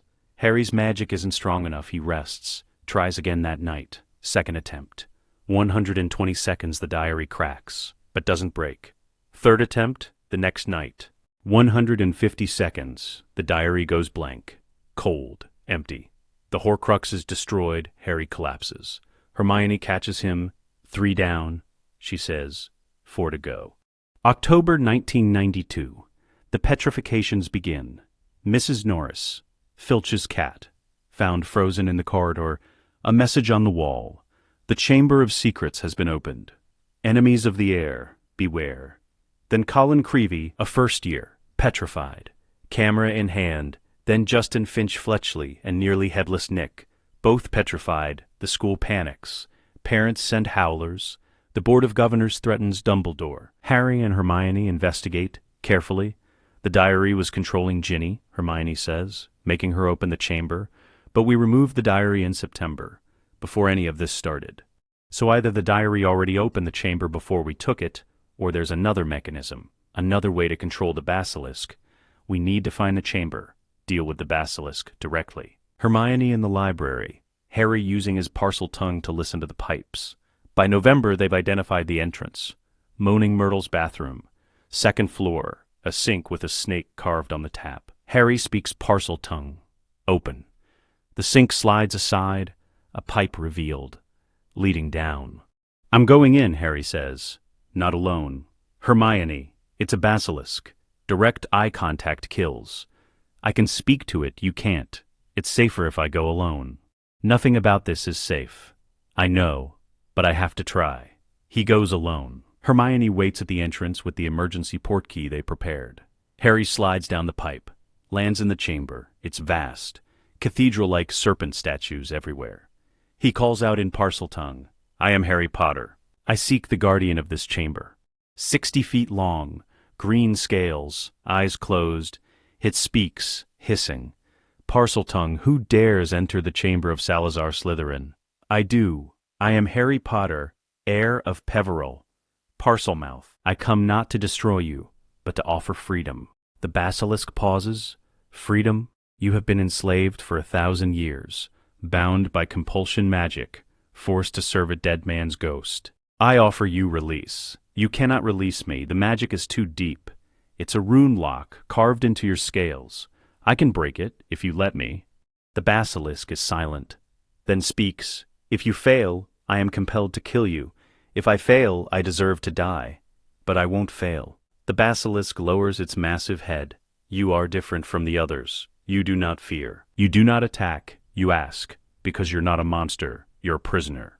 The basilisk considers. Try. If you succeed, I am free. If you fail, I am still a slave. Nothing changes. Finds the runes. 7. Glowing faintly.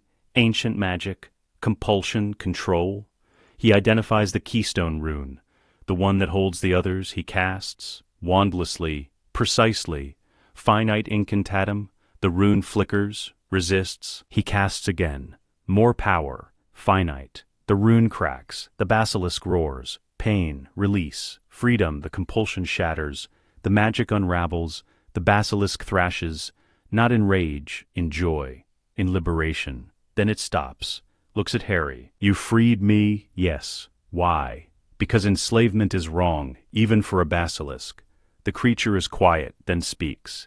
I have been awake for 1,000 years. Alone, enslaved. You are the first to show me kindness. What will you do now? I am old, tired. I have lived long enough. I would like to rest. Then I can help with that too. Harry performs the willing passage rite. From the Ars Mortis, a technique for peaceful death by consent. The basilisk accepts, chooses release. It coils slowly onto the chamber floor, closes its eyes, and dies, peacefully, with dignity. Harry sits beside it for a long time in the dark. Then he returns to the surface. Hermione is waiting. Is it done? It's done. The basilisk is free, and at rest. They report to Dumbledore, explain everything. He listens, then says, very quietly, You gave a 1,000-year-old creature the choice to die with dignity. That is the most peveril thing I have ever witnessed. The petrifications stop. The basilisk is gone. The threat is over. But Harry has one more task. Lucius Malfoy planted the diary. He's the reason Ginny was endangered. He's the reason all of this happened. Harry requests a Gringotts forensic audit. The goblins agree. They trace the diary's provenance, magical signatures, purchase records. Lucius Malfoy bought a cauldron from Arthur Weasley at the start of term, planted an item in Ginny's school supplies. The evidence is documented, presented to the DMLE. Amelia Bones reviews it personally. Lucius is called in for questioning. He arrives confident, leaves terrified. He avoids Azkaban. Too many connections, too much money, but he's publicly humiliated, formally cautioned, stripped of his Wizengamot voting rights pending investigation. His political career begins to crumble. Harry watches it happen with quiet satisfaction. One step closer, he says. To what? Hermione asks. To a world where people like Lucius Malfoy don't have power anymore. Harry spends June at the Burrow. The Weasleys invited him. Insisted, actually. Mrs. Weasley won't take no for an answer. You saved Ginny.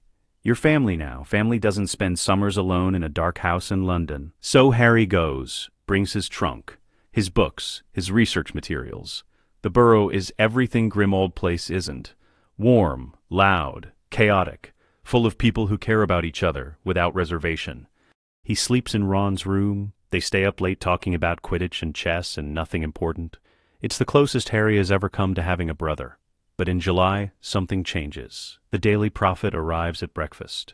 Mr. Weasley reads it, goes very pale. Sirius Black has escaped from Azkaban. The table goes silent. Mrs. Weasley grabs the paper, reads. Her hand goes to her mouth. They say he's dangerous, a mass murderer. Voldemort's right-hand man. Harry takes the paper, reads the article.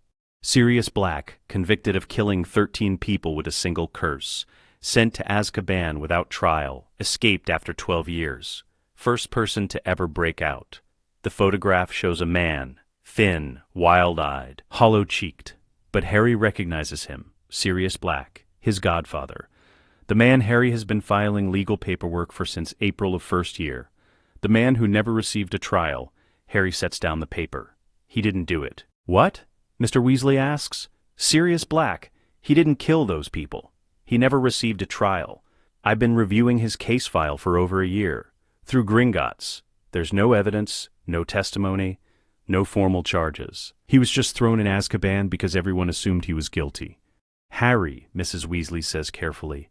He was Voldemort's supporter. He betrayed your parents. No, Peter Pettigrew betrayed my parents. Sirius was their secret keeper, but he suggested switching to Pettigrew at the last minute. Pettigrew was the real traitor, and everyone thinks he's dead, but he's not. Silence. Then Mr. Weasley says, How do you know this? I'm his legal guardian in proxy. I have access to all the Black family records, including correspondence between Sirius and my parents. He was loyal. He was innocent. And he's been in Azkaban for 12 years for a crime he didn't commit. If that's true, Mr. Weasley says slowly, then he just escaped from a prison he should never have been in, and now he's a fugitive. That's why I need to find him, before the Ministry does, before someone kills him thinking he's dangerous. Harry stands. I need to go. I'm sorry. Thank you for having me. But I have to deal with this. He packs his trunk. Flu calls Hermione, explains the situation. She arrives at the burrow 20 minutes later, with her parents' permission, with her trunk, with a plan. We go to Gringotts, we accelerate the trial petition, we file emergency motions, we make enough noise that the ministry can't ignore us. They'll say I'm biased, that I'm being manipulated by Black. They can say whatever they want. We have evidence, we have legal standing, we have the truth. That's enough. August 1993. Gringotts. Ironscale reviews the petition. This will cause significant political disruption. I know, Fudge does not like admitting mistakes, and Sirius Black's imprisonment without trial is one of the largest judicial failures in recent history. That's why we're filing. To force the correction. Very well, the petition will be submitted today. With full Goblin legal support, Lord Potter Peverell demands a trial for Sirius Orion Black, to be held within 60 days or the ministry will face a formal vote of no confidence from the ancient houses. Can we do that? You hold 3 Wisengamot seats. Lady Granger holds 1. That's 4 votes. Add the allies you've been cultivating over the past 2 years, House Bones, House Longbottom, House Abbott, and you can force a vote.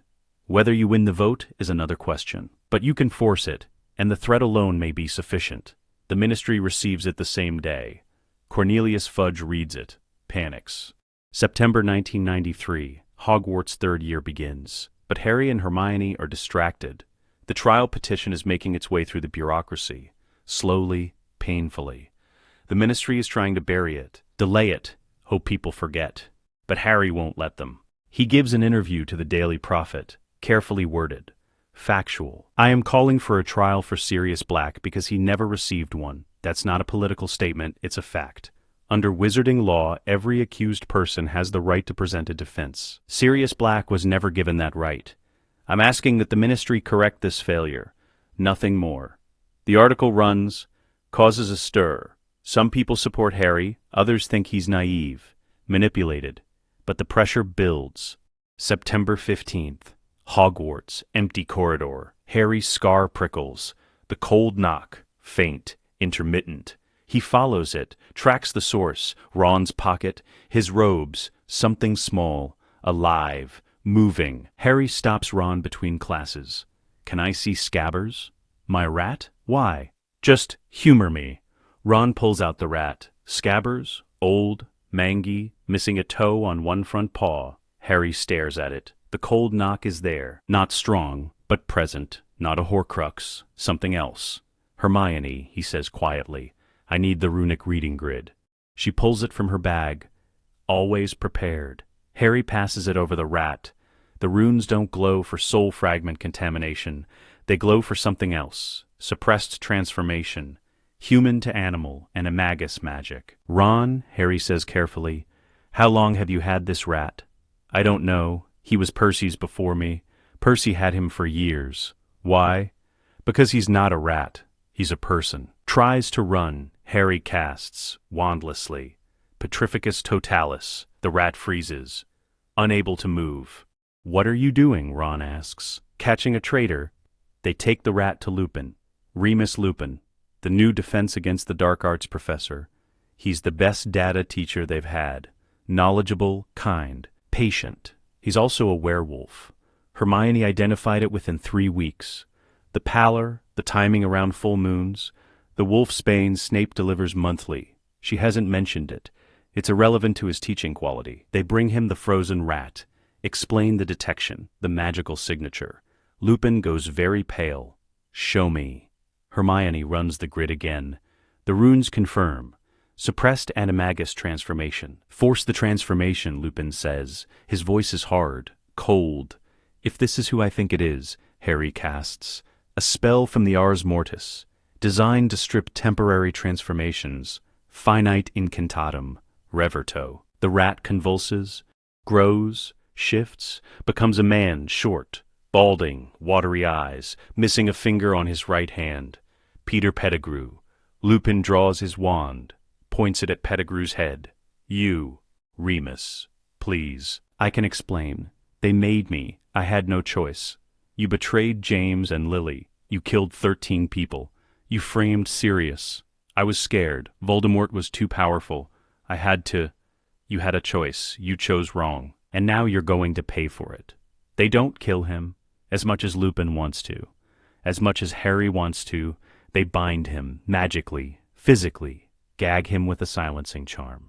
Then they call Dumbledore. The trial happens fast after that. With Pettigrew in custody, held by Gringotts' legal authority, not the Ministry, the case becomes impossible to ignore. Harry presents evidence. Pettigrew alive. Lupin's testimony about the night the Potters died. The fact that Sirius was never formally tried. Dumbledore writes a letter acknowledging that he should have questioned Sirius's imprisonment years ago, that he failed to advocate for proper justice. The trial is set for November 12, 1993. November 12th. Wizengamot Chamber. The gallery is packed. Press. Observers. Families of victims. Sirius Black is brought in. Thin. Damaged. But present he sees Harry. Their eyes meet. Sirius's expression crumbles, just for a moment. Then he straightens, composes himself. Harry attends as both a witness and a Wizengamot member, sits in the Ancient Houses section, wears both his rings. The trial lasts 4 hours. Evidence presented. Pettigrew questioned under veritaserum. He confesses. Everything, the betrayal, the murders, the framing.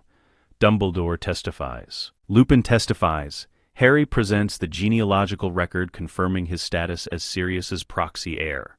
The vote is called. Guilty or innocent. 43 votes for innocent, 5 for guilty. 2 abstentions. Sirius Orion Black is acquitted. Peter Pettigrew is sentenced to Azkaban, life imprisonment, no possibility of release. The chamber clears. Sirius is officially free. Harry finds him in a side room, alone, staring at his hands. Sirius? Sirius looks up. Harry, I don't know what to say. You don't have to say anything. You got me out. You filed the petition. You fought for this. You were 11 when you started. You didn't even know me. You're my godfather. You were loyal to my parents. That's all I needed to know. Sirius stands, walks over, pulls Harry into a hug. It's awkward.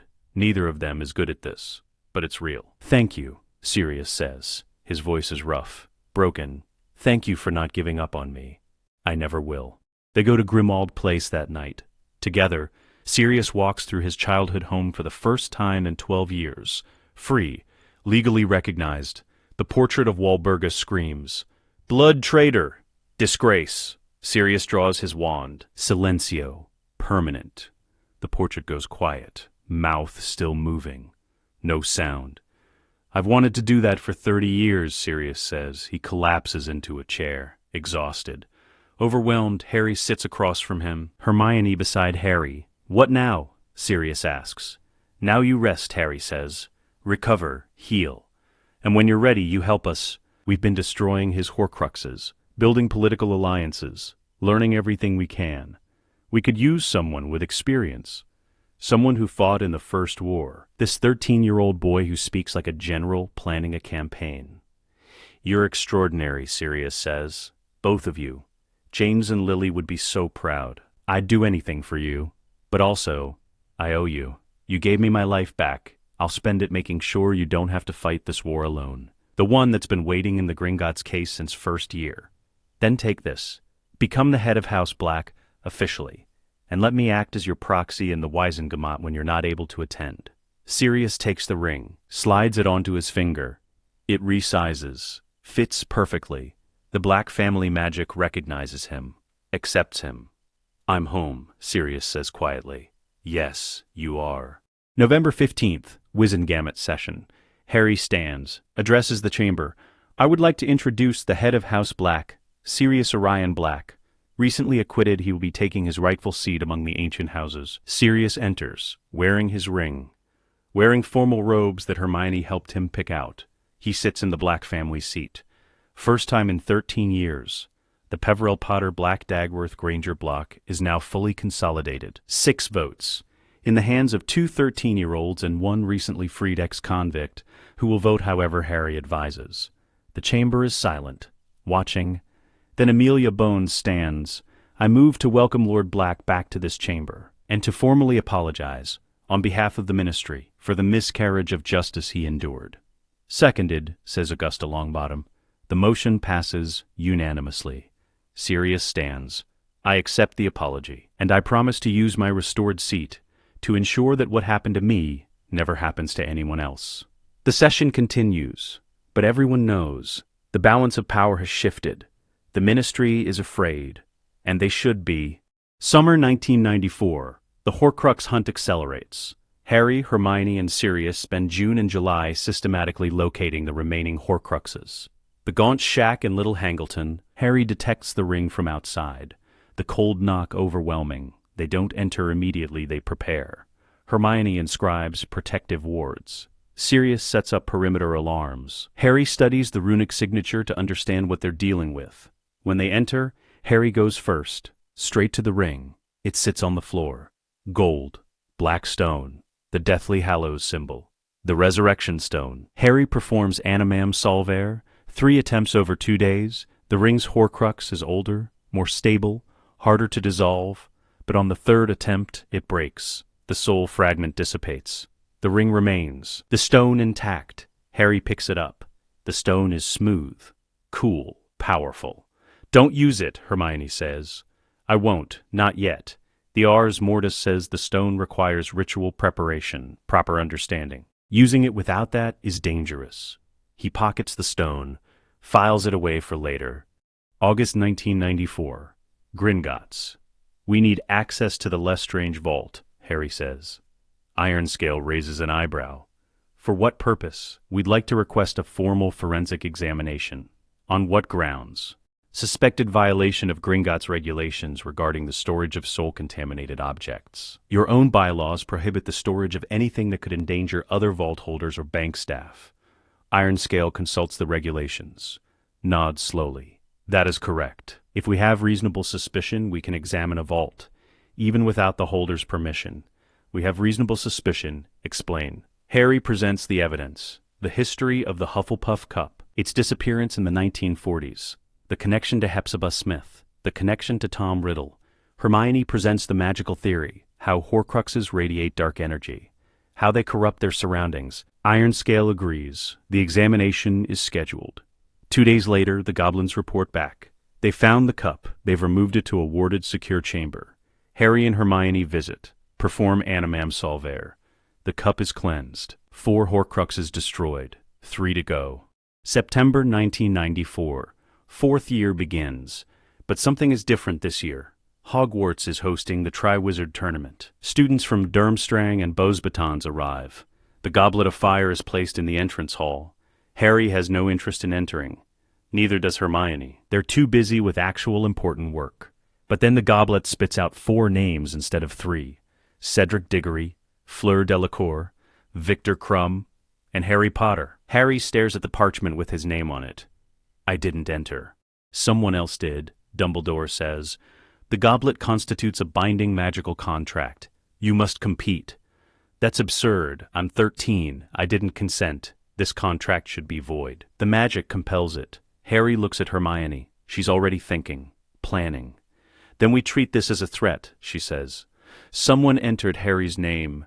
For a reason, we identify who, we determine why, and we neutralize the threat before it manifests. They investigate, quietly, carefully. Mad-Eye Moody arrived at the start of term. New defense professor. Paranoid. Twitchy, drinking constantly from a hip flask. Harry's scar doesn't react to him. No cold knock. Nothing. But Hermione notices something else. His magical signature is unstable. Fluctuating, like there's 2 sources instead of 1. They confirm it within a week. The real Moody is imprisoned in his own trunk. The imposter is Barty Crouch Jr. Death Eater, using Polyjuice to impersonate Moody. He's the one who entered Harry's name. Part of a plot to deliver Harry to Voldemort. They don't confront Crouch directly. Too dangerous. Instead, they go to Dumbledore. Present the evidence, the unstable signature. The imprisoned Moody. Dumbledore acts immediately. Crouch is captured, the real Moody freed, Crouch is tried, sentenced, kissed by Dementors before he can reveal the full plan. The Triwizard Tournament continues, but without the graveyard plot, without Voldemort's resurrection mechanism, Harry competes because the contract compels him. But he doesn't try to win, just survives. Places 4th in every task. The tournament ends, Cedric Diggory wins. Everyone goes home alive. Voldemort remains disembodied. His plan failed. Harry and Hermione count it as a victory. Summer 1995. Between fourth and fifth year, Dolores Umbridge is appointed senior undersecretary to the minister. She's been gaining influence. Fudge relies on her. In August, she's appointed Hogwarts High Inquisitor. This is a problem, Hermione says. Why? Because she's going to try to control the school, restrict our education. Dumbledore's been too independent, too powerful. Fudge wants oversight. Umbridge is how he'll implement it. What do? We document everything. Every restriction, every abuse, every overreach. We build a case, and when the time is right, we use it. Fifth year, 1995-1996. Umbridge arrives, immediately begins implementing educational decrees. Decree 1, the ministry has authority over Hogwarts staffing. Decree 2, all student organizations require ministry approval. Decree 3, students may not discuss current events or politics. Each decree is more restrictive, more controlling. Harry and Hermione attend every one of her classes. Say nothing, do nothing. Just document every rule, every punishment, every use of the blood quill, which Umbridge introduces in October. Students who misbehave must write lines with a special quill that carves the words into their skin. Harry is given detention first. For contradicting Umbridge in class, he writes, "I must not tell lies." The words carve into his hand. Blood. Pain. Permanent scarring. He reports it immediately. Not to Dumbledore, to Gringotts. The Goblin legal team files a complaint with the DMLE, ministry-sanctioned torture of minors. With photographic evidence, medical examination, witness testimony, Amelia Bones opens an investigation. Umbridge continues, unaware that every punishment is being documented, every decree catalogued. By February 1996, the file is 3 inches thick. February 20th, 1996. Emergency Wizengamot session, Harry calls it. His right as lord of an ancient house. The chamber fills. Mandatory attendance for emergency sessions. Harry stands, presents the file. This is a record of every educational decree issued by High Inquisitor Umbridge. Every punishment administered. Every restriction on student rights. I am presenting this as evidence of ministry overreach, of abuse of authority, and I am calling for a formal inquiry into both Dolores Umbridge and Minister Cornelius Fudge. He distributes copies. Every member receives one. They read. The blood quill evidence is in the first section. Photographs of carved hands, medical reports, student testimony. The chamber goes silent. Then Amelia Bones stands. I second the motion for an inquiry. This is unconscionable. Inquiry into Umbridge's conduct, yes or no. 39 votes yes, 7 votes no, 4 abstentions. The inquiry is launched. Umbridge resigns. 3 days later. Rather than face formal charges, the second motion, no confidence in Minister Fudge. This one is harder. Fudge has allies, people who benefit from his incompetence. The vote is close, 24 yes, 26 no. The motion fails, but it's close enough to force consequences. Fudge is required to undergo a formal audit. His financial connections, his appointments, his policies. The audit reveals connections to Lucius Malfoy, bribes, favors, corruption. Fudge announces his retirement 6 weeks later. Health concerns. Amelia Bones becomes interim minister. The ministry begins to clean itself slowly, painfully, but inevitably. Meanwhile, the Dumbledore's army. Harry runs it, but not as a secret organization. He files the paperwork, makes it official. Ancient Magical Arts Study Circle. Approved Student Society. Dumbledore signs off. Provides a faculty sponsor. Professor Flitwick. The DA meets twice a week. Open to all students. All houses. They study defensive magic, dueling, wandless casting. Runic ward. Harry teaches what he's learned. Hermione teaches what she's researched. By the end of the year, 40 students can cast a Patronus. 60 can perform basic wandless lumos. 20 have inscribed functional protective wards. Neville Longbottom discovers he has extraordinary talent for wandless herbology. Can make plants grow with pure intent. No wand, no spell, just will. That's extraordinary, Hermione tells him. Really? Really? You're operating at a level most adult wizards never achieve. Be proud of that. Summer 1996. Between 5th and 6th year, Harry is 15 now, old enough, by their own agreement, to access books 4 through 7 of the Ars Mortis. They read carefully, together. Sirius supervising, the books cover Horcrux creation, necromancy, soul binding, forced resurrection, dark magic, the kind that corrupts people who use it carelessly, but also knowledge, understanding, the mechanics of how these things work. We're not learning this to use it, Harry says. We're learning it to counter it, to understand what Voldemort did, so we can undo it. They reach the section on living Horcruxes, soul fragments attached to a living host. Harry goes very still. Hermione, run the grid on me. Check me for soul contamination. Harry, you don't have... Just check, please. She does. Passes the grid over him. The runes glow, faintly, but present. Soul fragment. In his scar. Oh no, Hermione whispers. Harry touches his forehead. I'm a Horcrux. I've been one since I was a baby, since Voldemort tried to kill me. Sirius goes pale. Harry, that doesn't mean... It means he has to die to destroy me, or I have to die to destroy it, unless there's another way. They read, desperately, looking for alternatives. They find one, in Book 6, the section they deferred until 15. Deliberate near death, Hermione reads. A technique for extracting a soul fragment from a living host. Requires the host to enter a state of conscious engagement with the death threshold, not actual death, but genuine proximity, close enough that the soul fragment loses its anchor. Then animam solvere can be applied. The fragment dissolves. The host survives. It's the only option, Harry says. I'm not dying, and I'm not letting Voldemort win by keeping a piece of his soul alive inside me. We do this, carefully, with preparation. But we do it. They spend the rest of summer preparing, researching, planning. The ritual will require a controlled magical suspension, Hermione maintaining the animam solver, Sirius monitoring vitals. Precise timing, one mistake and Harry dies for real. But they have to try. Summer between 5th and 6th year, the Scar Horcrux extraction. They set up in Grimmauld Place, the Black family ritual chamber, warded, protected. Private, Harry lies on a stone table. Hermione stands beside him with the Ars Mortis open. Sirius has monitoring charms active. Lupin is present as backup. Ready? Hermione asks. Ready. Carefully calibrated. Drops Harry's vital signs to the absolute minimum. Heart rate slowing. Breathing shallow. Magic dimming. He's on the edge. One step from death, but not across. Hermione begins animam solvere. One drop of blood on Harry's scar. The Elder Futhark sequence, sustained pressure.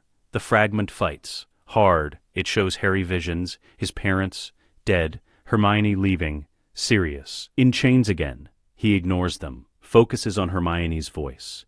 Anchoring him. 3 minutes the fragment begins to crack. 5 minutes Harry's heart stops. Actually stops. Sirius panics. Hermione, keep going, she says. Her voice is steel. It's working. 7 minutes the fragment dissolves, gone. Hermione releases the suspension. Harry's heart doesn't restart. Sirius casts. Emergency healing. Renervate core mobilitas. Nothing. Hermione joins him, both casting. Desperately, 10 seconds. 20, then Harry gasps. Breathes, opens his eyes. Did it work? You died, Sirius says. His voice is shaking. Your heart stopped for almost 30 seconds. But I'm alive now. Did it work? Hermione runs the grid over his scar. The runes don't glow. No soul fragment. No contamination. It worked. You're clean. Just you. No Voldemort. Harry touches his scar. It's still there, the mark. But the cold presence is gone. The connection severed. 5 down, he says. 2 to go. Voldemort returns that summer. Not through the Triwizard plot. That failed. He uses a different method. A complex blood ritual requires Wormtail, a cauldron, a different captive's blood. It works, but the body he returns to is weaker. The ritual was improvised, rushed. He knows the moment he returns. 6 of his 7 Horcruxes are gone. He can feel the absence, like missing teeth. His soul has no anchors, except one, Nagini. He keeps her close, always. She's his last protection. 6th year, 1996, 1997. Harry and Hermione spend the year developing a specific variant of Animam Solvere, designed for living Horcrux hosts, one that dissolves the fragment without harming the animal.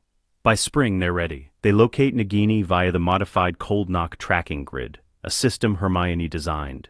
Uses runic sensors placed across Britain. Triangulates dark magic signatures. Nagini is in an abandoned farmhouse in Sussex, Voldemort's temporary base. They go at night. Just Harry and Hermione.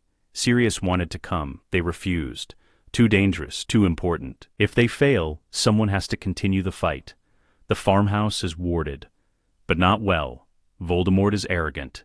Doesn't expect attack. They breach the wards, enter silently. Nagian is coiled in the main room. Massive. 12 feet. Venomous. She senses them. Rears. Ready to strike. Harry speaks Parseltongue. We are not here to harm you. We are here to free you. Nagin pauses. Free me. The Dark Lord has put a piece of his soul inside you. It's using you. Controlling you. We can remove it without hurting you. Why would you do this? Because you're not his weapon. You're a creature who deserves autonomy. Let us help. The ritual takes 40 minutes. Hermione inscribing the runes. Harry channeling the dissolution. Nagini holding perfectly still. The soul fragment resists, fights.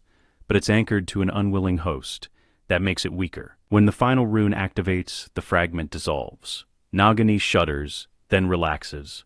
It's gone, she says. I can feel it. The voice, the compulsion, gone. You're free.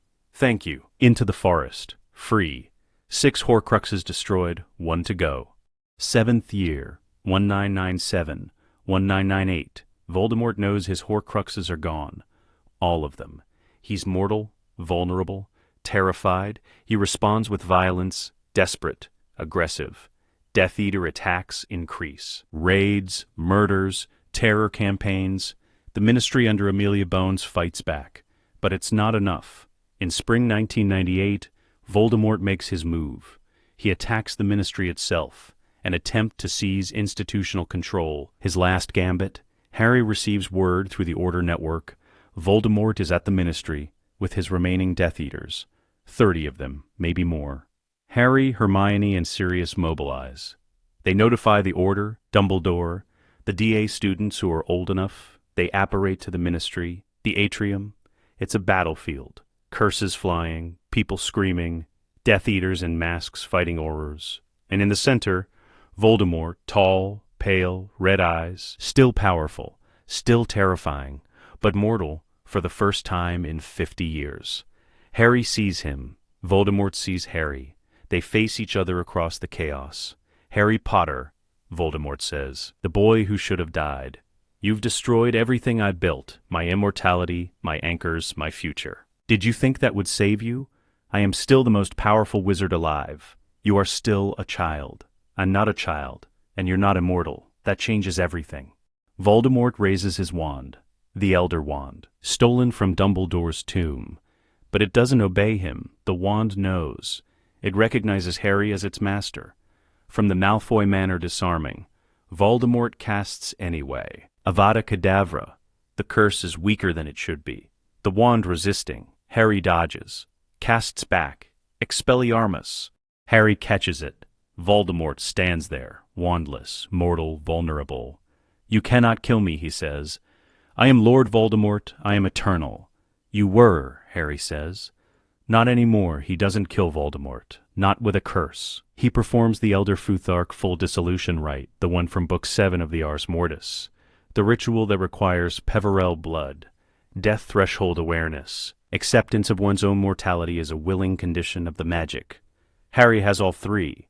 He speaks the sequence. Elder Futhark runes, ancient, powerful. The magic doesn't destroy Voldemort's soul, it completes it. Forces the torn, fragmented, desecrated remnant of Tom Riddle's soul through the door of death that he's been refusing to walk through for 50 years. There's a sound, like a long-held breath finally released.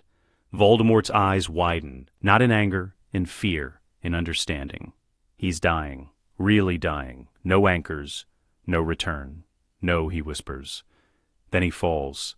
Tom Riddle, born 1926, died 1998. The Dark Lord who wanted to conquer death dies the most mortal death imaginable. Old, afraid, alone the atrium grows silent. The Death Eaters see. Their master is dead, really dead. They run, disapparate, flee. The Aurors capture some, others escape. But Voldemort is gone. Forever, Harry stands there, the Elder Wand in his hand, Fawkes on his shoulder, appeared from nowhere, as phoenixes do. Hermione runs to him. Is it done? It's done. He's gone. They stand in the ruined ministry, surrounded by wounded, by dead, by the cost of war, but also surrounded by survivors, by people who fought, who won. The war is over. 4 months later, October 1998, Harry is 18. Hermione is 19. They've just finished their NEWDs. Both received outstanding in every subject. No surprise to anyone. Today, Harry stands in the Wizengamot chamber. Still wearing his school robes, came straight from Hogwarts. Didn't change, the chamber is full. 50 members, every seat occupied. Harry holds a document, 30 pages carefully written, reviewed by Hermione, edited by Sirius, approved by their legal team. Members of the Wizengamot, Harry begins, I present to you the Foundations Act, a comprehensive reform of magical Britain's legal, educational, and social structures. I ask that you review it carefully, and then I ask that you pass it. He distributes copies. Every member receives one. They read. The Foundations Act. Key provisions Article 1 Mandatory Muggle Studies. Expanded to all 7 years. No exceptions. Practical Integration Curriculum. All wizarding students must spend minimum 2 weeks per year in Muggle world with non-magical family. Purpose. Remove the ignorance that pureblood supremacy requires. Article 2. The Gringotts Accord. Goblin rights formalized under statute. Legal personhood. Right to own wands, or choose not to. Co-equal standing in financial and inheritance law. First co-governance council between goblins and wizards established. Iron Scale appointed to council, wears his best hat to the signing ceremony. Article 3. Ancient Magic Curriculum, Hogwarts course list expanded. Wandless Magic, formal elective from 3rd year. Advanced Runecraft, new NEWD-level program. Magical Heritage, obligatory first-year course covering history before Hogwarts. Peveril Era, founder debates goblin rebellions from both sides. Hermione writes the first-year textbook, takes 3 weeks. It's excellent. Article 4. Blood Status Registry Abolition, all existing records of pureblood, half-blood, and Muggle-born classification destroyed. The concept legally meaningless within wizarding statute. Doesn't change hearts immediately. Takes generations, but removes legal infrastructure that made discrimination systematic. Article 5. The Azkaban Review. Dementor's contract not renewed. Prison converted to human guards and ministry standard conditions within 5 years. This is the longest battle. Passes by 3 votes. Sirius abstains. Can't be objective. Sits in gallery watching tally. When motion passes, he makes a sound. Half laugh. Half something else. Excuses himself. Needs a moment. The debate lasts 6 hours. Arguments for, arguments against. Some members call it radical, dangerous, undermining tradition. Others call it necessary, overdue. The future, the votes are called, 1 article at a time. Article 1, Mandatory Muggle Studies. Passes 3-2. 1-8. Article 2, Gringotts Accord. Passes 3-8. 1-2. Article 3, Ancient Magic Curriculum. Passes 4-1. 9. Article 4, Blood Status Abolition. Passes 2-9. 2-1. Close, but passes. Article 5, Azkaban Review. Passes 2-6. 2-3. 1. The closest vote, but it passes. All 5 articles, the entire Foundations Act. Approved. Harry doesn't give a speech. Doesn't need to. He nods to the Wizengamot, picks up his draft, covered in Hermione's annotations in 3 colors, walks out into the corridor. Hermione is waiting. Ron, Sirius, Lupin, Neville, Ginny, Luna. Someone brought sandwiches. They sit on the floor of the ministry corridor. Eat them. The world outside is the same as this morning. It won't be in 10 years. That evening, Harry's room at Grimmauld Place. Harry opens a wooden box. Inside, 3 objects: the invisibility cloak, Ignatus's legacy, passed down through the Potter line, the resurrection stone, Cadmus's creation, retrieved from the Gaunt Ring, the Elder Wand, Antioch's obsession, won from Voldemort. The Deathly Hallows united, complete. Harry is, technically, the master of death. He looks at the 3 objects, considers, then he makes his choices. The Elder Wand goes back to Dumbledore's tomb. Exactly as in the original timeline. Harry doesn't want it. Never wanted power through dominance. That was Antioch's curse, not his. He seals the tomb with runic wards, permanent, unbreakable. The wand will stay there, forever. The resurrection stone goes to a deep loch in Scotland. Not the Forbidden Forest, somewhere more remote. Harry doesn't discard it. He places it, carefully, respectfully.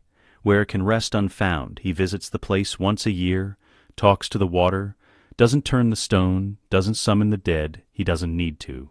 The invisibility cloak stays. Folded in the wooden box in his room, the house he shares with Sirius, who painted the kitchen yellow, who hung photographs everywhere. The cloak stays because it was Ignatus's, and Ignatus is understood. The only mastery worth having is knowing when to put the power down. Wrap yourself in invisibility, and simply live. December 2003, 5 years later. Harry is 23, works at the Ministry Department of Magical Law Enforcement, reforming it from inside. Hermione is 24, youngest ever head of the Department for Regulation and Control of Magical Creatures. She's rewriting every law, every regulation, making it fair, making it right. Ron is 23, Aurore, one of the best, married to Ginny. They're happy. Neville teaches herbology at Hogwarts, has the Sword of Gryffindor in a case in his office. Students ask about it, he tells them the truth. Luna travels. South America, searching for creatures, has found 3 new species, none of them crumple-horned snorkax. She's still looking. Sirius is 44, head of House Black, alive, free, making up for lost time. Christmas Eve, Grimmauld Place. The house is warm, full of people. The Weasleys, all of them. Remus and Tonks, their son Teddy, Neville and his parents Frank and Alice, healed via Hermione's modified mandrake treatment. Luna, McGonagall, everyone who fought, everyone who survived. They eat, laugh, tell stories. Harry stands in the doorway, watching. Hermione finds him, hiding, observing. Same thing. Are you happy? He asks. Yes. Are you? Yeah. Really happy. They watch the family, the warmth, the life. We did it, Hermione says. We changed the world. We're still changing it. I know. But we did the hard part. We stopped Voldemort. We reformed the Ministry. We gave people a better future. And we're still here to see it. Yes, we are. They stand in the doorway, together, 2 people who claimed their ancient thrones at 11. Who used that power to build instead of dominate? Who changed everything? Across the room, Sirius raises his glass, catches Harry's eye. A toast, wordless, understanding. To Moony, to Padfoot, to Prongs, to Lily, to the children who became leaders, to the heirs who became architects, to the future they built with their own hands. Final scene, spring 2004. Harry stands at his parents' grave, Godric's Hollow. He's 23, comes here once a year. Same day, their death anniversary, not to mourn, to remember to report. I did it, he says. Everything you wanted, everything you fought for, I finished it. Voldemort is dead. The Ministry is reformed. People are safe. Hermione helped. She's brilliant. You would have loved her. Sirius is free, alive, happy. You would be proud of him. I'm not the boy who lived anymore. I'm just Harry, and that's enough. He places flowers on the grave, Lily's favorite. White lilies. I love you, both of you. I wish I'd known you. But I'm okay. I'm more than okay. I'm home. He apparates. Back to Grimmauld Place. To the family waiting. To Sirius making terrible jokes in the kitchen. To Hermione reviewing legislation at the table. To Ron and Ginny arguing about Quidditch. To life. Messy, complicated, beautiful. The camera pulls back. Shows the graveyard, the village, the world, a world where 2 11-year-olds walked into Gringotts and changed everything. Where power was claimed, used wisely, put down when necessary, where the Peveril heirs returned, not to conquer, to build. They were not chosen by prophecy, they chose themselves. They were not shaped by loss, they turned loss into architecture. They did not wait for permission to be extraordinary. They simply were, and the world eventually caught up. Let us know what you'd like to see next. The end.